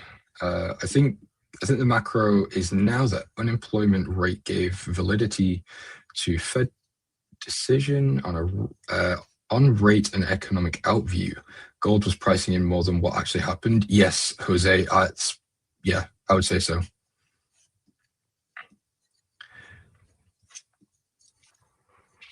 And the investing borrowed money, that's why we got a rate cut. That's not really why we got the rate cut. I think we got the rate cut because the economy needed a rate cut. The Fed has to stick to the dual mandate. They have to pay attention to what they need. I mean, the Fed was very, very reactive, not proactive in what they said. Well, Powell was in the forward guidance. I can't remember, again, I'm struggling to remember the quotes, but he said something like, he basically waits for the policy to not work or something like that and then changes it rather than adapting and flowing with what's needed, which I'm not saying is wrong. Of course, I'm definitely not as clever as Powell, definitely not as well knowledgeable as him. Euro Aussie Slugmeister, I will go over Euro Aussie with you next week. I'm currently in a position that's at entry, so I can't show that just yet. All I will say is that we're looking to go long. Thoughts on dollar rally? I think the dollar rally is a little bit of it's kind of like stress relief is how I'm feeling the dollar right now. It's like we've had all this tension around rate cuts. We got it, and now it's like it's like a deep breath of release for the dollar. So I would expect the dollar to come back down slightly and then continue higher. I'll be quite honest. I wouldn't expect the dollar to now go down to 95. I think would be my cutoff point for the dollar long idea. Again, I'm not actually dollar long. It's just I'm contemplating now, and I'm just waiting for more data to come in to help me form a better outlook on a longer term idea. Share chart settings. Which ones? This one. This one is, so this is just a gray. So it's just one, like multiple ones. This one is 0C142E. It's a gradient, and then the candles are just white. Agreed, I'm rallying till 98.99, then reshorting. Took a beautiful dollar Swiss trade right in this. Really nice, Chris. Good job. Yeah, I think the dollar, I'm hesitant to say, but I think the dollar could be a good long. But it's just how far really is the question. So I think 98, 99, 100 could be an idea. I keep saying it, and I'm going to sound like a broken record, but I'm not going to do anything now until I've got a more clear view to see what's going to happen. If we start getting lower inflation and we see the labor market continue to deteriorate, then of course we're likely to see more cuts come in. If we see inflation continue higher and we see the labor market stabilize, then we're very likely to have a hold. And if we see the labor market continue to heat up and we see inflation continue to rally, then eventually we're heading towards more of a hiking landscape. Again, nutshelled, but yeah, I'm not quite ready to put all my beans in the basket yet. Anyway, I feel a little bit bad because I feel like I've sat here for half an hour and said the same thing on repeat in different ways. I'm a bit annoyed about my Japan trade. I got very bored of this position. I was in some pretty good profit, and then we had 2 or 3 days of just sideways price action. I was like, you know what? With everything that's coming up with the Bank of Canada, the Fed, and the Bank of Japan, I'll just cut it. Anyway, it turns out to have been the wrong decision. Yeah, I would have pretty much doubled profit if I just held it, which is unfortunate. Yeah, slugmas, that's another thing. Buying the rumor, selling the news. We did speak about that actually yesterday on my segment here about buying the rumor, selling the news.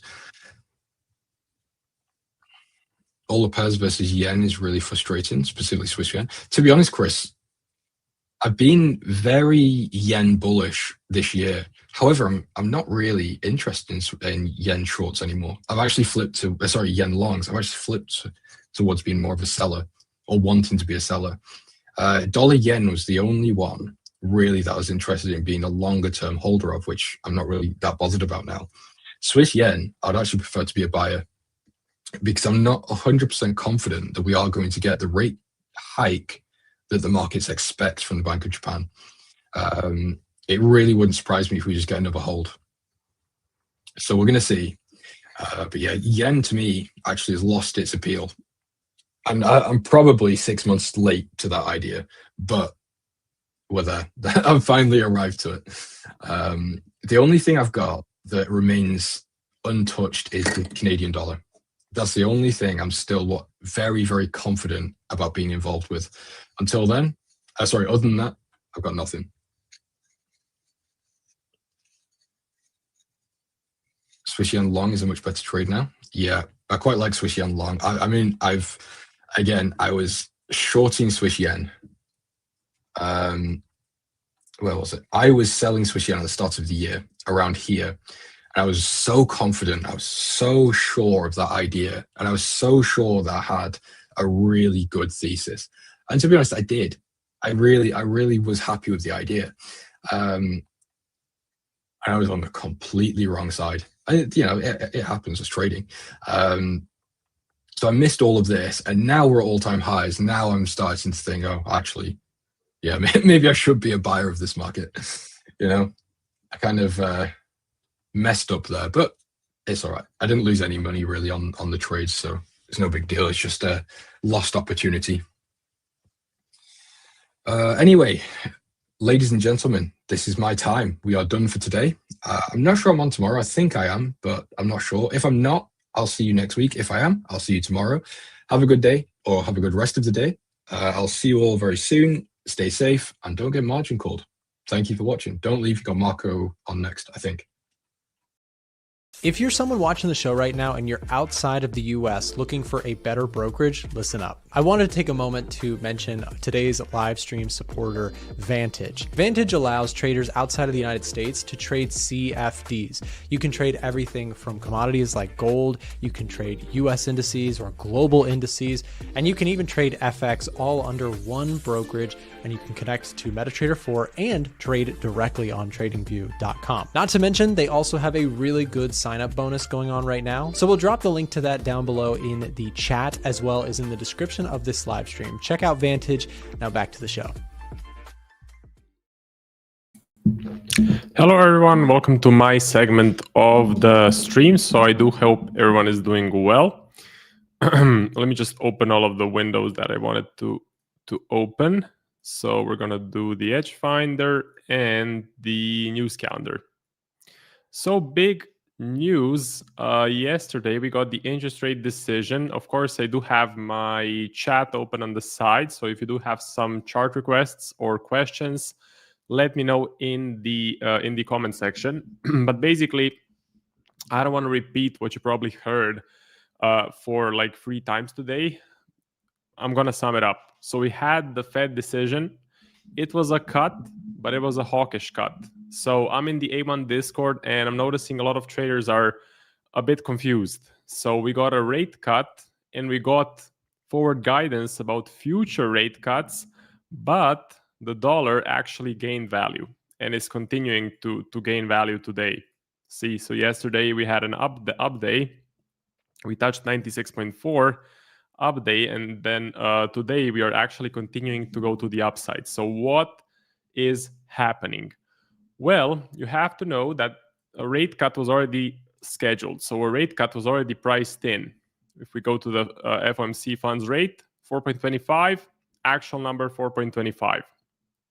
And they gave forward guidance, which was pretty much in line with what was priced in. That would be 3 rate cuts, including the one from yesterday. So 3 rate cuts for 2025.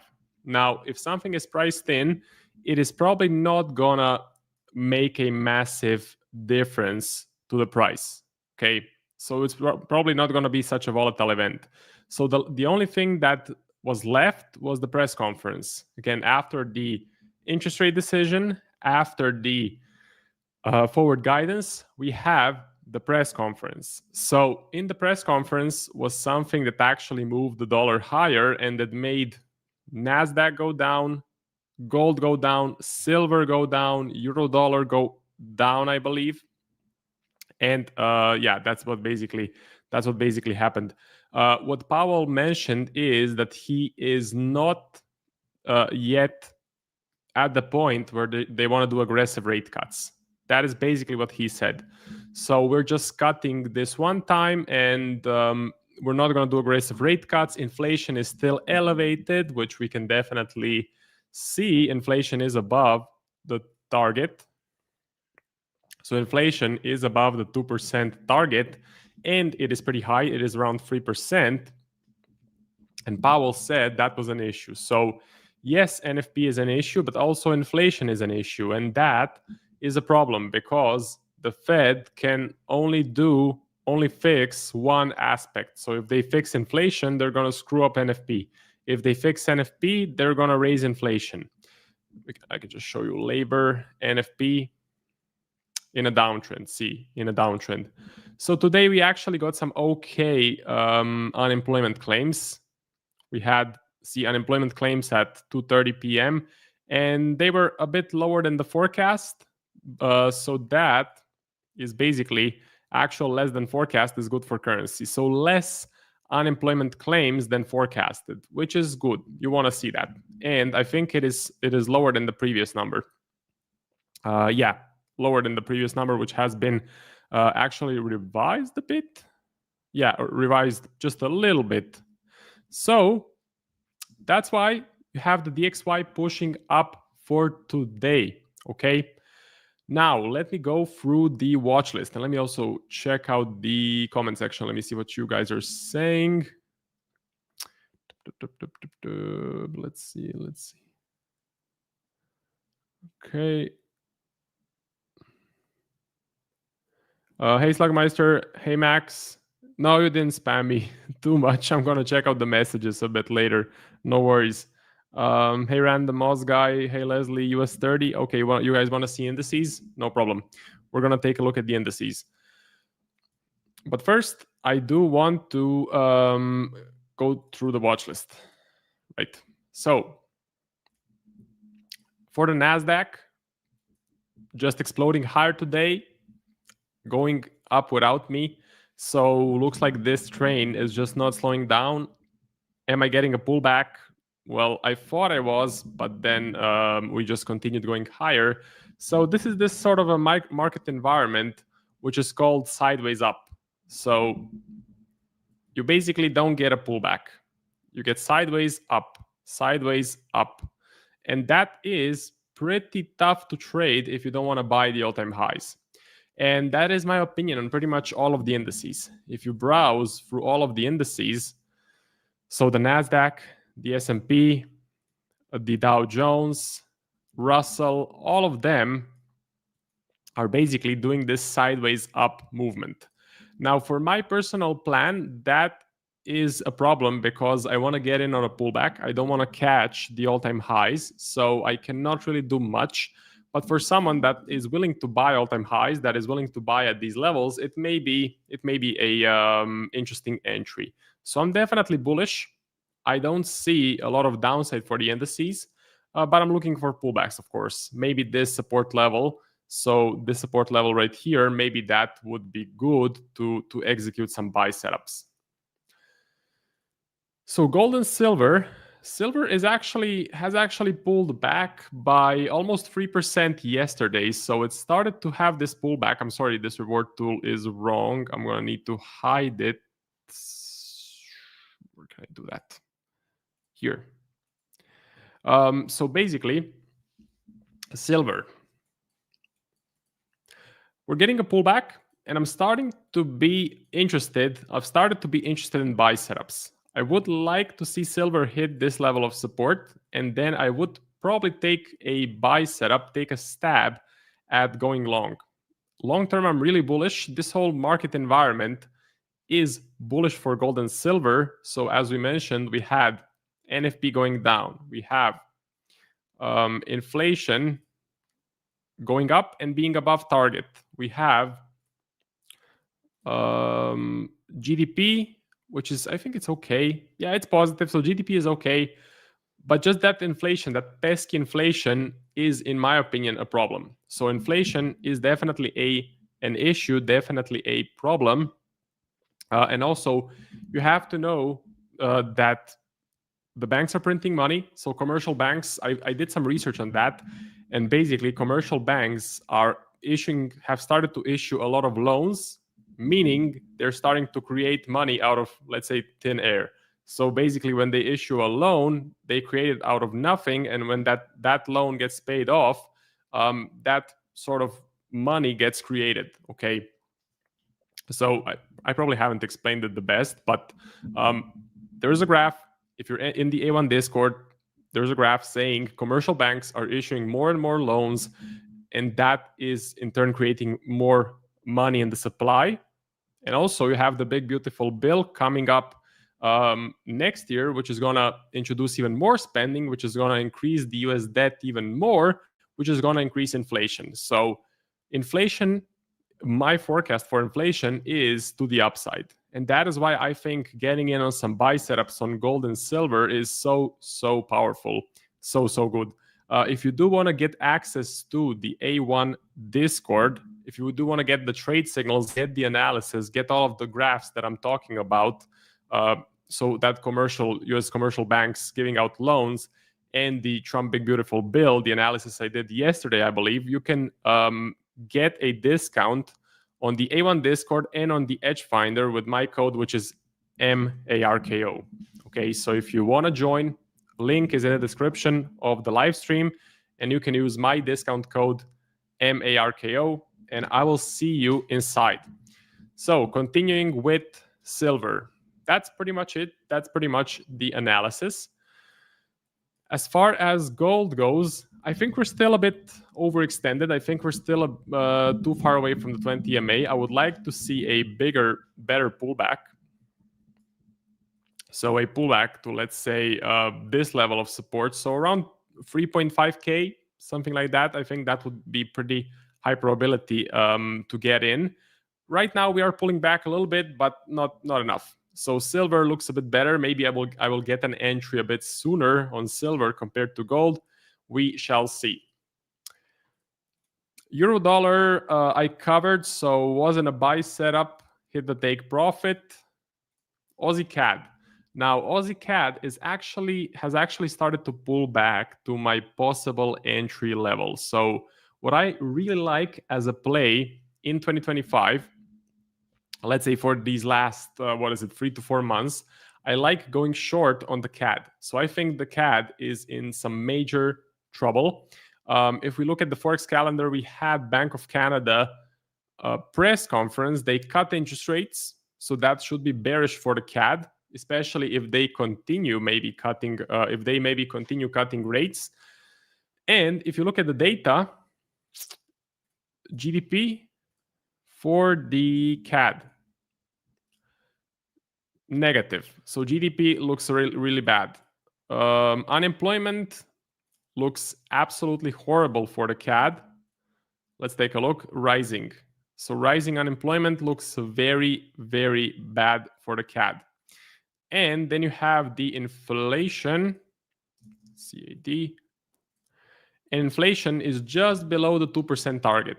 Okay, so inflation is, there's not a lot of room to cut rates. You know, if you cut rates, inflation goes up, and you don't want inflation to go above 2% like you have in the United States.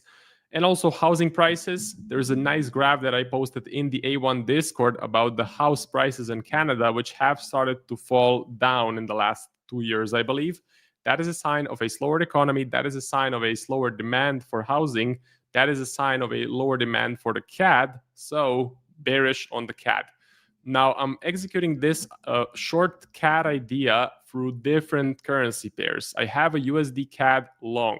That's my first attempt. Okay, USD CAD long. For the USD, my bet was basically what happened yesterday is for a hawkish cut.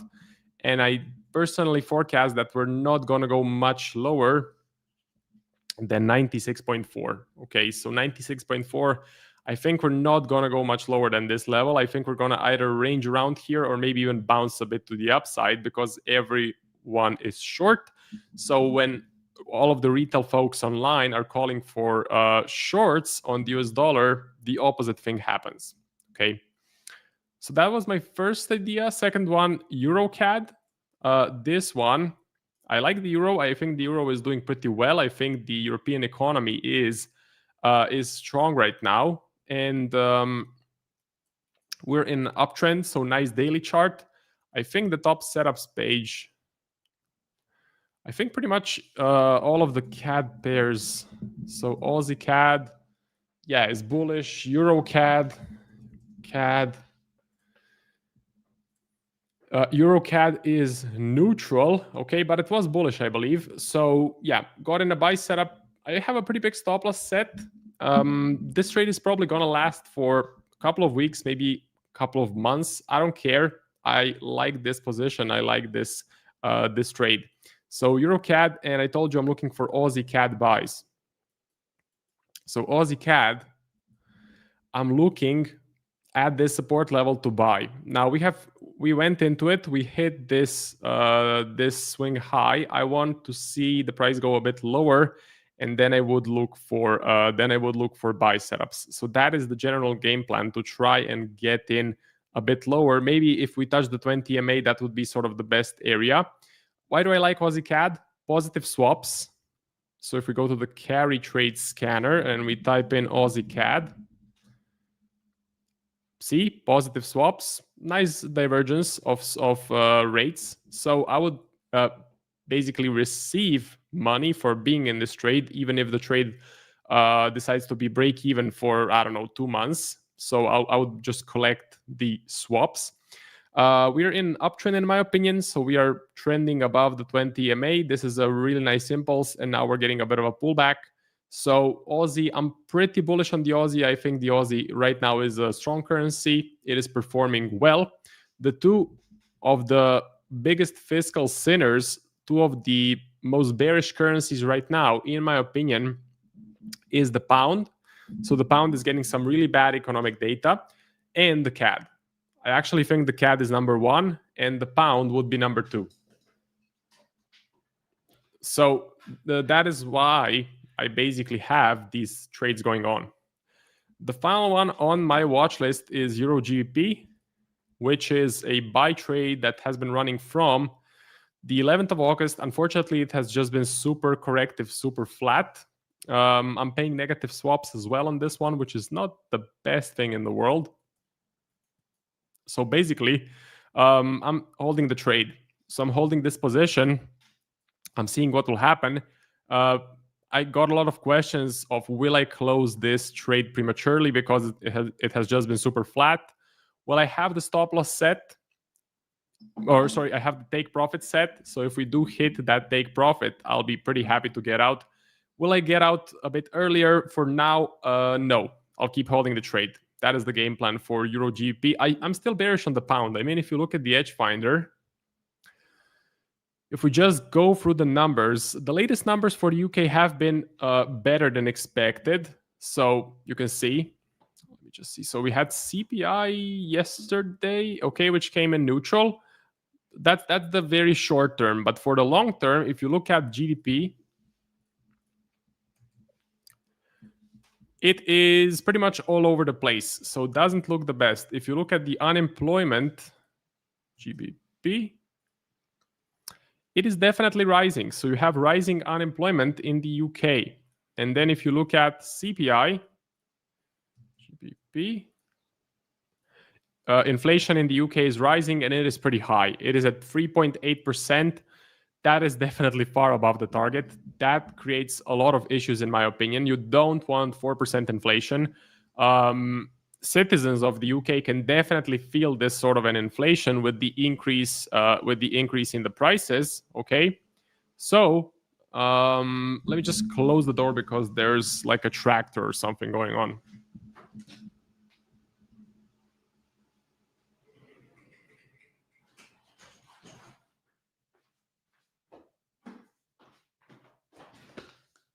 Okay, I'm back.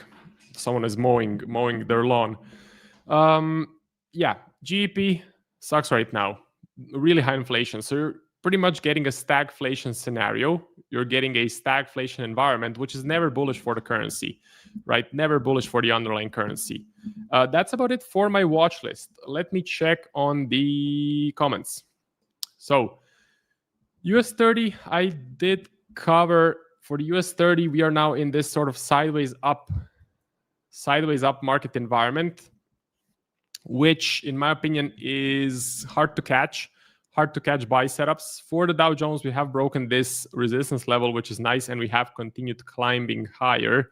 Rate cuts will be the most powerful for the Russell because all of the unprofitable companies will be able to basically get very cheap loans and inflate their prices. But I would like to see a pullback on pretty much everything. So maybe we just continue up for the next 3 months. Could happen. Wouldn't be the best thing for me because I would miss buy setups. But according to my plan, I have to wait. So according to my game plan, I have to be patient. I have to wait for a pullback on pretty much all of these indices. I think we're just a bit overextended. I think everyone is so bullish. I think everyone is buying. So yeah. Oil, let's cover oil. Oil looks a bit flat in my opinion. So oil generally fundamentally moves up if the world economies are doing well. So if world economies are growing, if there is increased demand for oil, if people are, let's say, traveling, if there's a lot of transport, oil prices go up. But also, oil is highly impacted by geopolitics. So geopolitics play a huge part in the price of oil. Okay, and for that reason, I don't like trading it. I think it's super volatile. I think it's super tricky to trade. So I'm neutral right now. Edgefinder is neutral as well. I don't have a bias. Let's see. Bullish. Okay, so we're getting a bullish bias on the Edgefinder, but I am neutral. So I'm not looking for anything on US oil. Done with gold. No, just getting started with gold. So if you're wondering, I already did the analysis on gold, but I'm not looking to sell it. I'm not looking to be flat. I'm looking for buy setups. So that's why I'm saying that I'm just getting started. Okay, so I want to take this time to mention today's sponsor, which is going to be DNA. Okay, DNA funded. So if you guys are looking to increase your trading capital, if you guys are looking to take on a prop firm challenge, we highly recommend you check out DNA funded. So I do have a challenge running. This one is specifically for my ChatGPT challenge, where ChatGPT gives me signals to trade, and then I input them into DNA funded, basically 50K challenge. And the previous performance in testing was, I think, plus 23% in 90 days, something like that. So I decided for the next 30 days or 90 days, I'm going to input all of the trades into a funded challenge. Right now, a bit down, and I do have two trades. Open, so we will see what will happen. If you want to join DNA funded, you can use our discount code, which is A1 Live. And this discount code is specifically for the live stream viewers. So if you use our code A1 Live, you're going to get 25% off any challenge from DNA. So this is just for you guys, for the viewers, and make sure to use the code A1 Live to get 25% off. Disclaimer, if you're not ready, if you don't have a proven trading edge, if you have not live tested your strategy, back testing is one thing, live testing is a whole different thing. Make sure to live test first. Okay, so live test first and then confirm that you have a trading edge. So that would mean you're ready for a funded challenge. Check it out. And now let's get back to our stream program. So Slugmeister says, what's the fundamental outlook on the currency side? General outlook, in my opinion, just for some of the bigger currencies, let me list them here. So dollar, I'm neutral right now, to be honest. I'm neutral. Pound, very bearish. Euro, bullish. Yen, I'm bullish because possibly Bank of Japan is going to raise interest rates. New Zealand, I haven't done research on. CAD, I'm very bearish. Aussie, I'm bullish. And Swiss, I haven't done research on. So two worst currencies, CAD and the pound. Two best ones, I would say probably Aussie and the Euro. Okay, and kind of neutral dollar, yen, I would say. Now on the dollar, I was neutral to bearish, but right now I'm not sure whether I should be so bearish.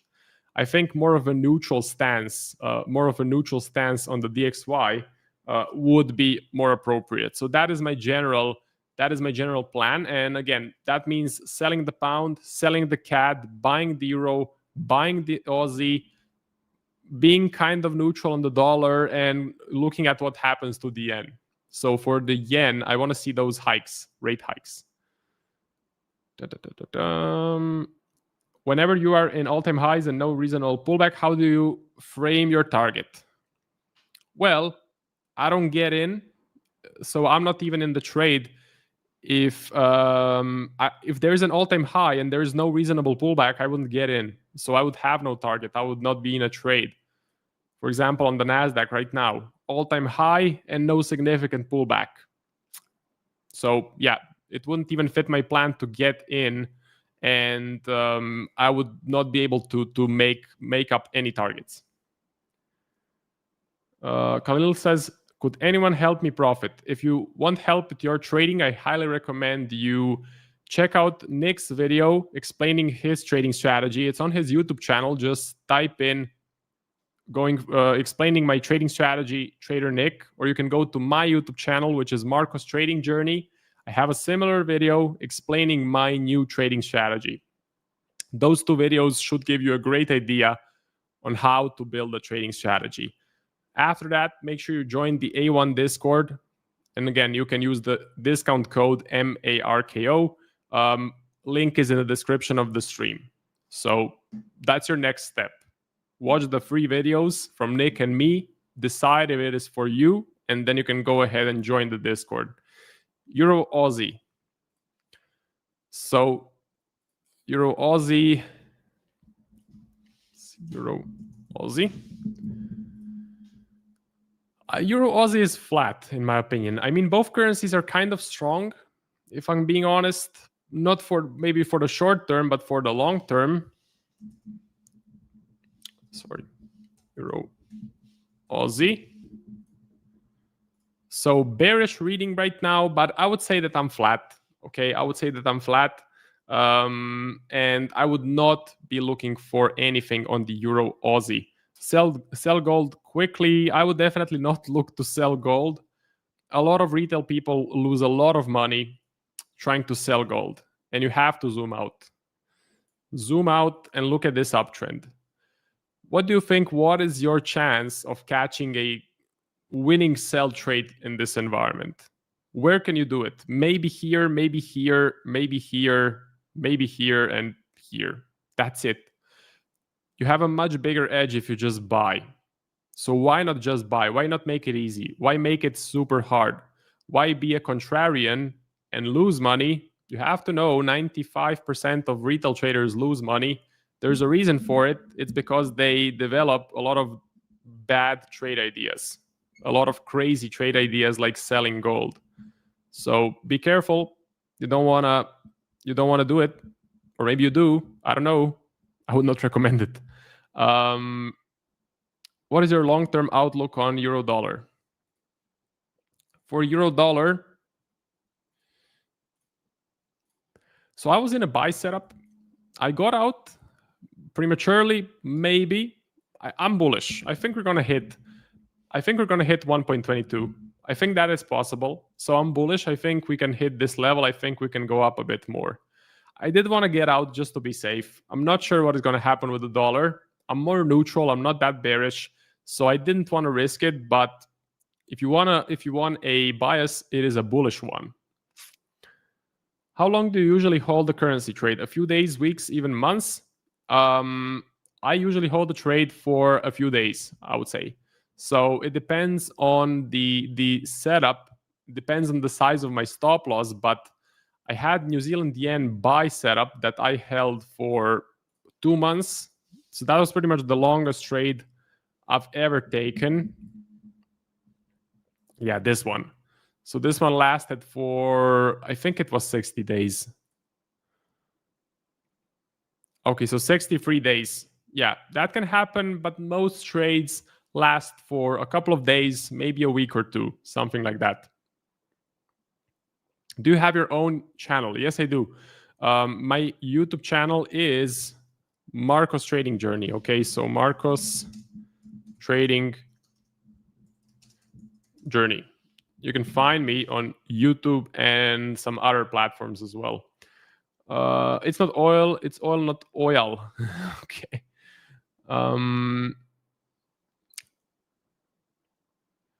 Historical tops and bottoms form in September, so I disagree on euro to buy at these highs. Well, look, seasonality is a cool thing. Seasonality works most of the time.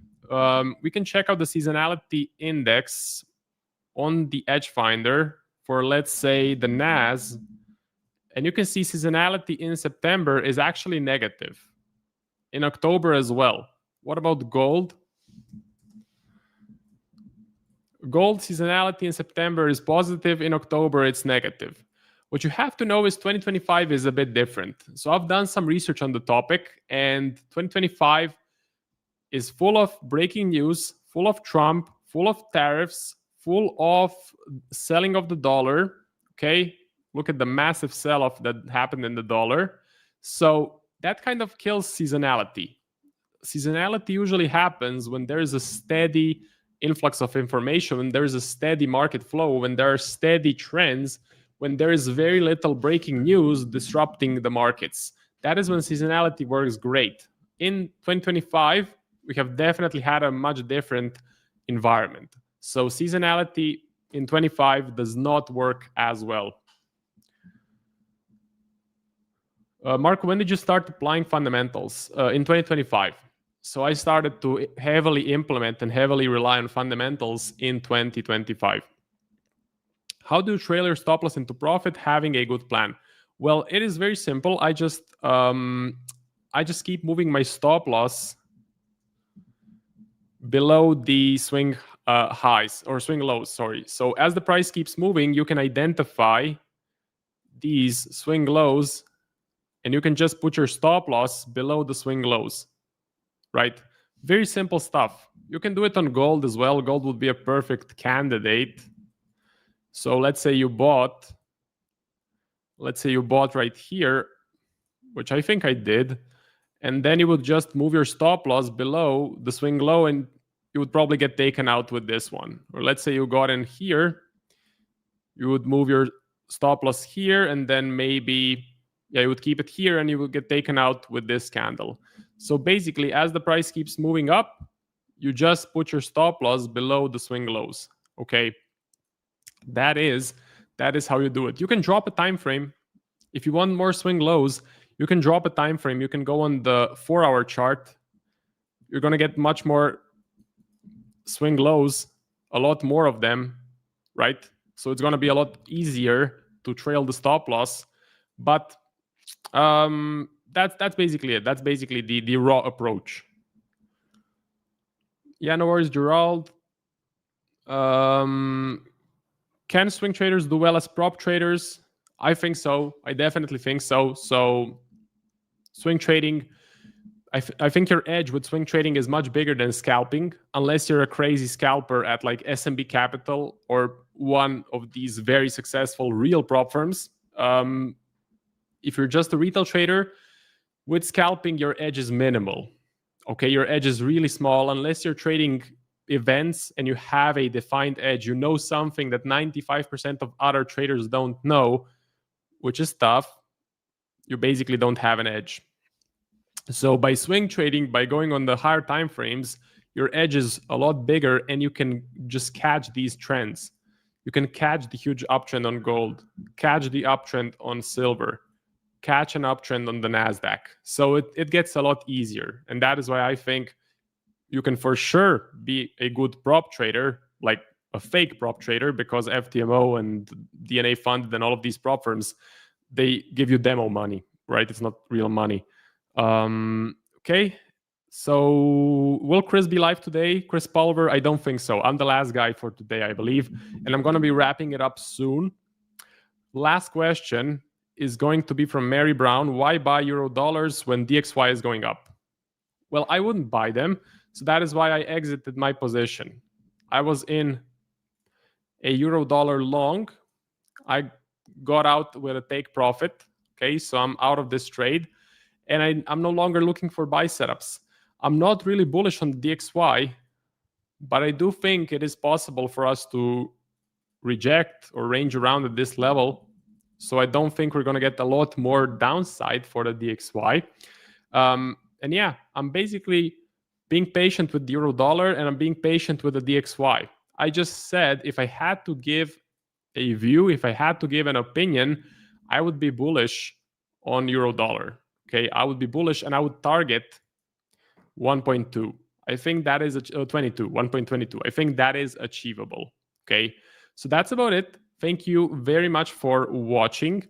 You can catch me tomorrow. I'll be live streaming tomorrow as well on the A1 channel. Again, if you guys want to check out the A1 Discord, you can use my discount code MARKO. You can click the links in the description of the stream. If you want to check out DNA Funded, get 25% off.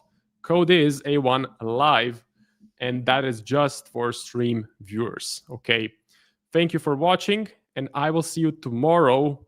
I think I'm at maybe 9 or 10 a.m. Eastern Standard Time. You can find the schedule on the A1 website. So see you guys. Thanks for watching today's show. Remember to subscribe if you're new and to turn on post notifications so you don't miss the next one. If you're looking for more free trading content, consider joining our Telegram channel, linked in the description down below, or find free courses, prop firm discounts, and broker sign-up perks on our website a1trading.com. That's all for today. We'll see you back tomorrow.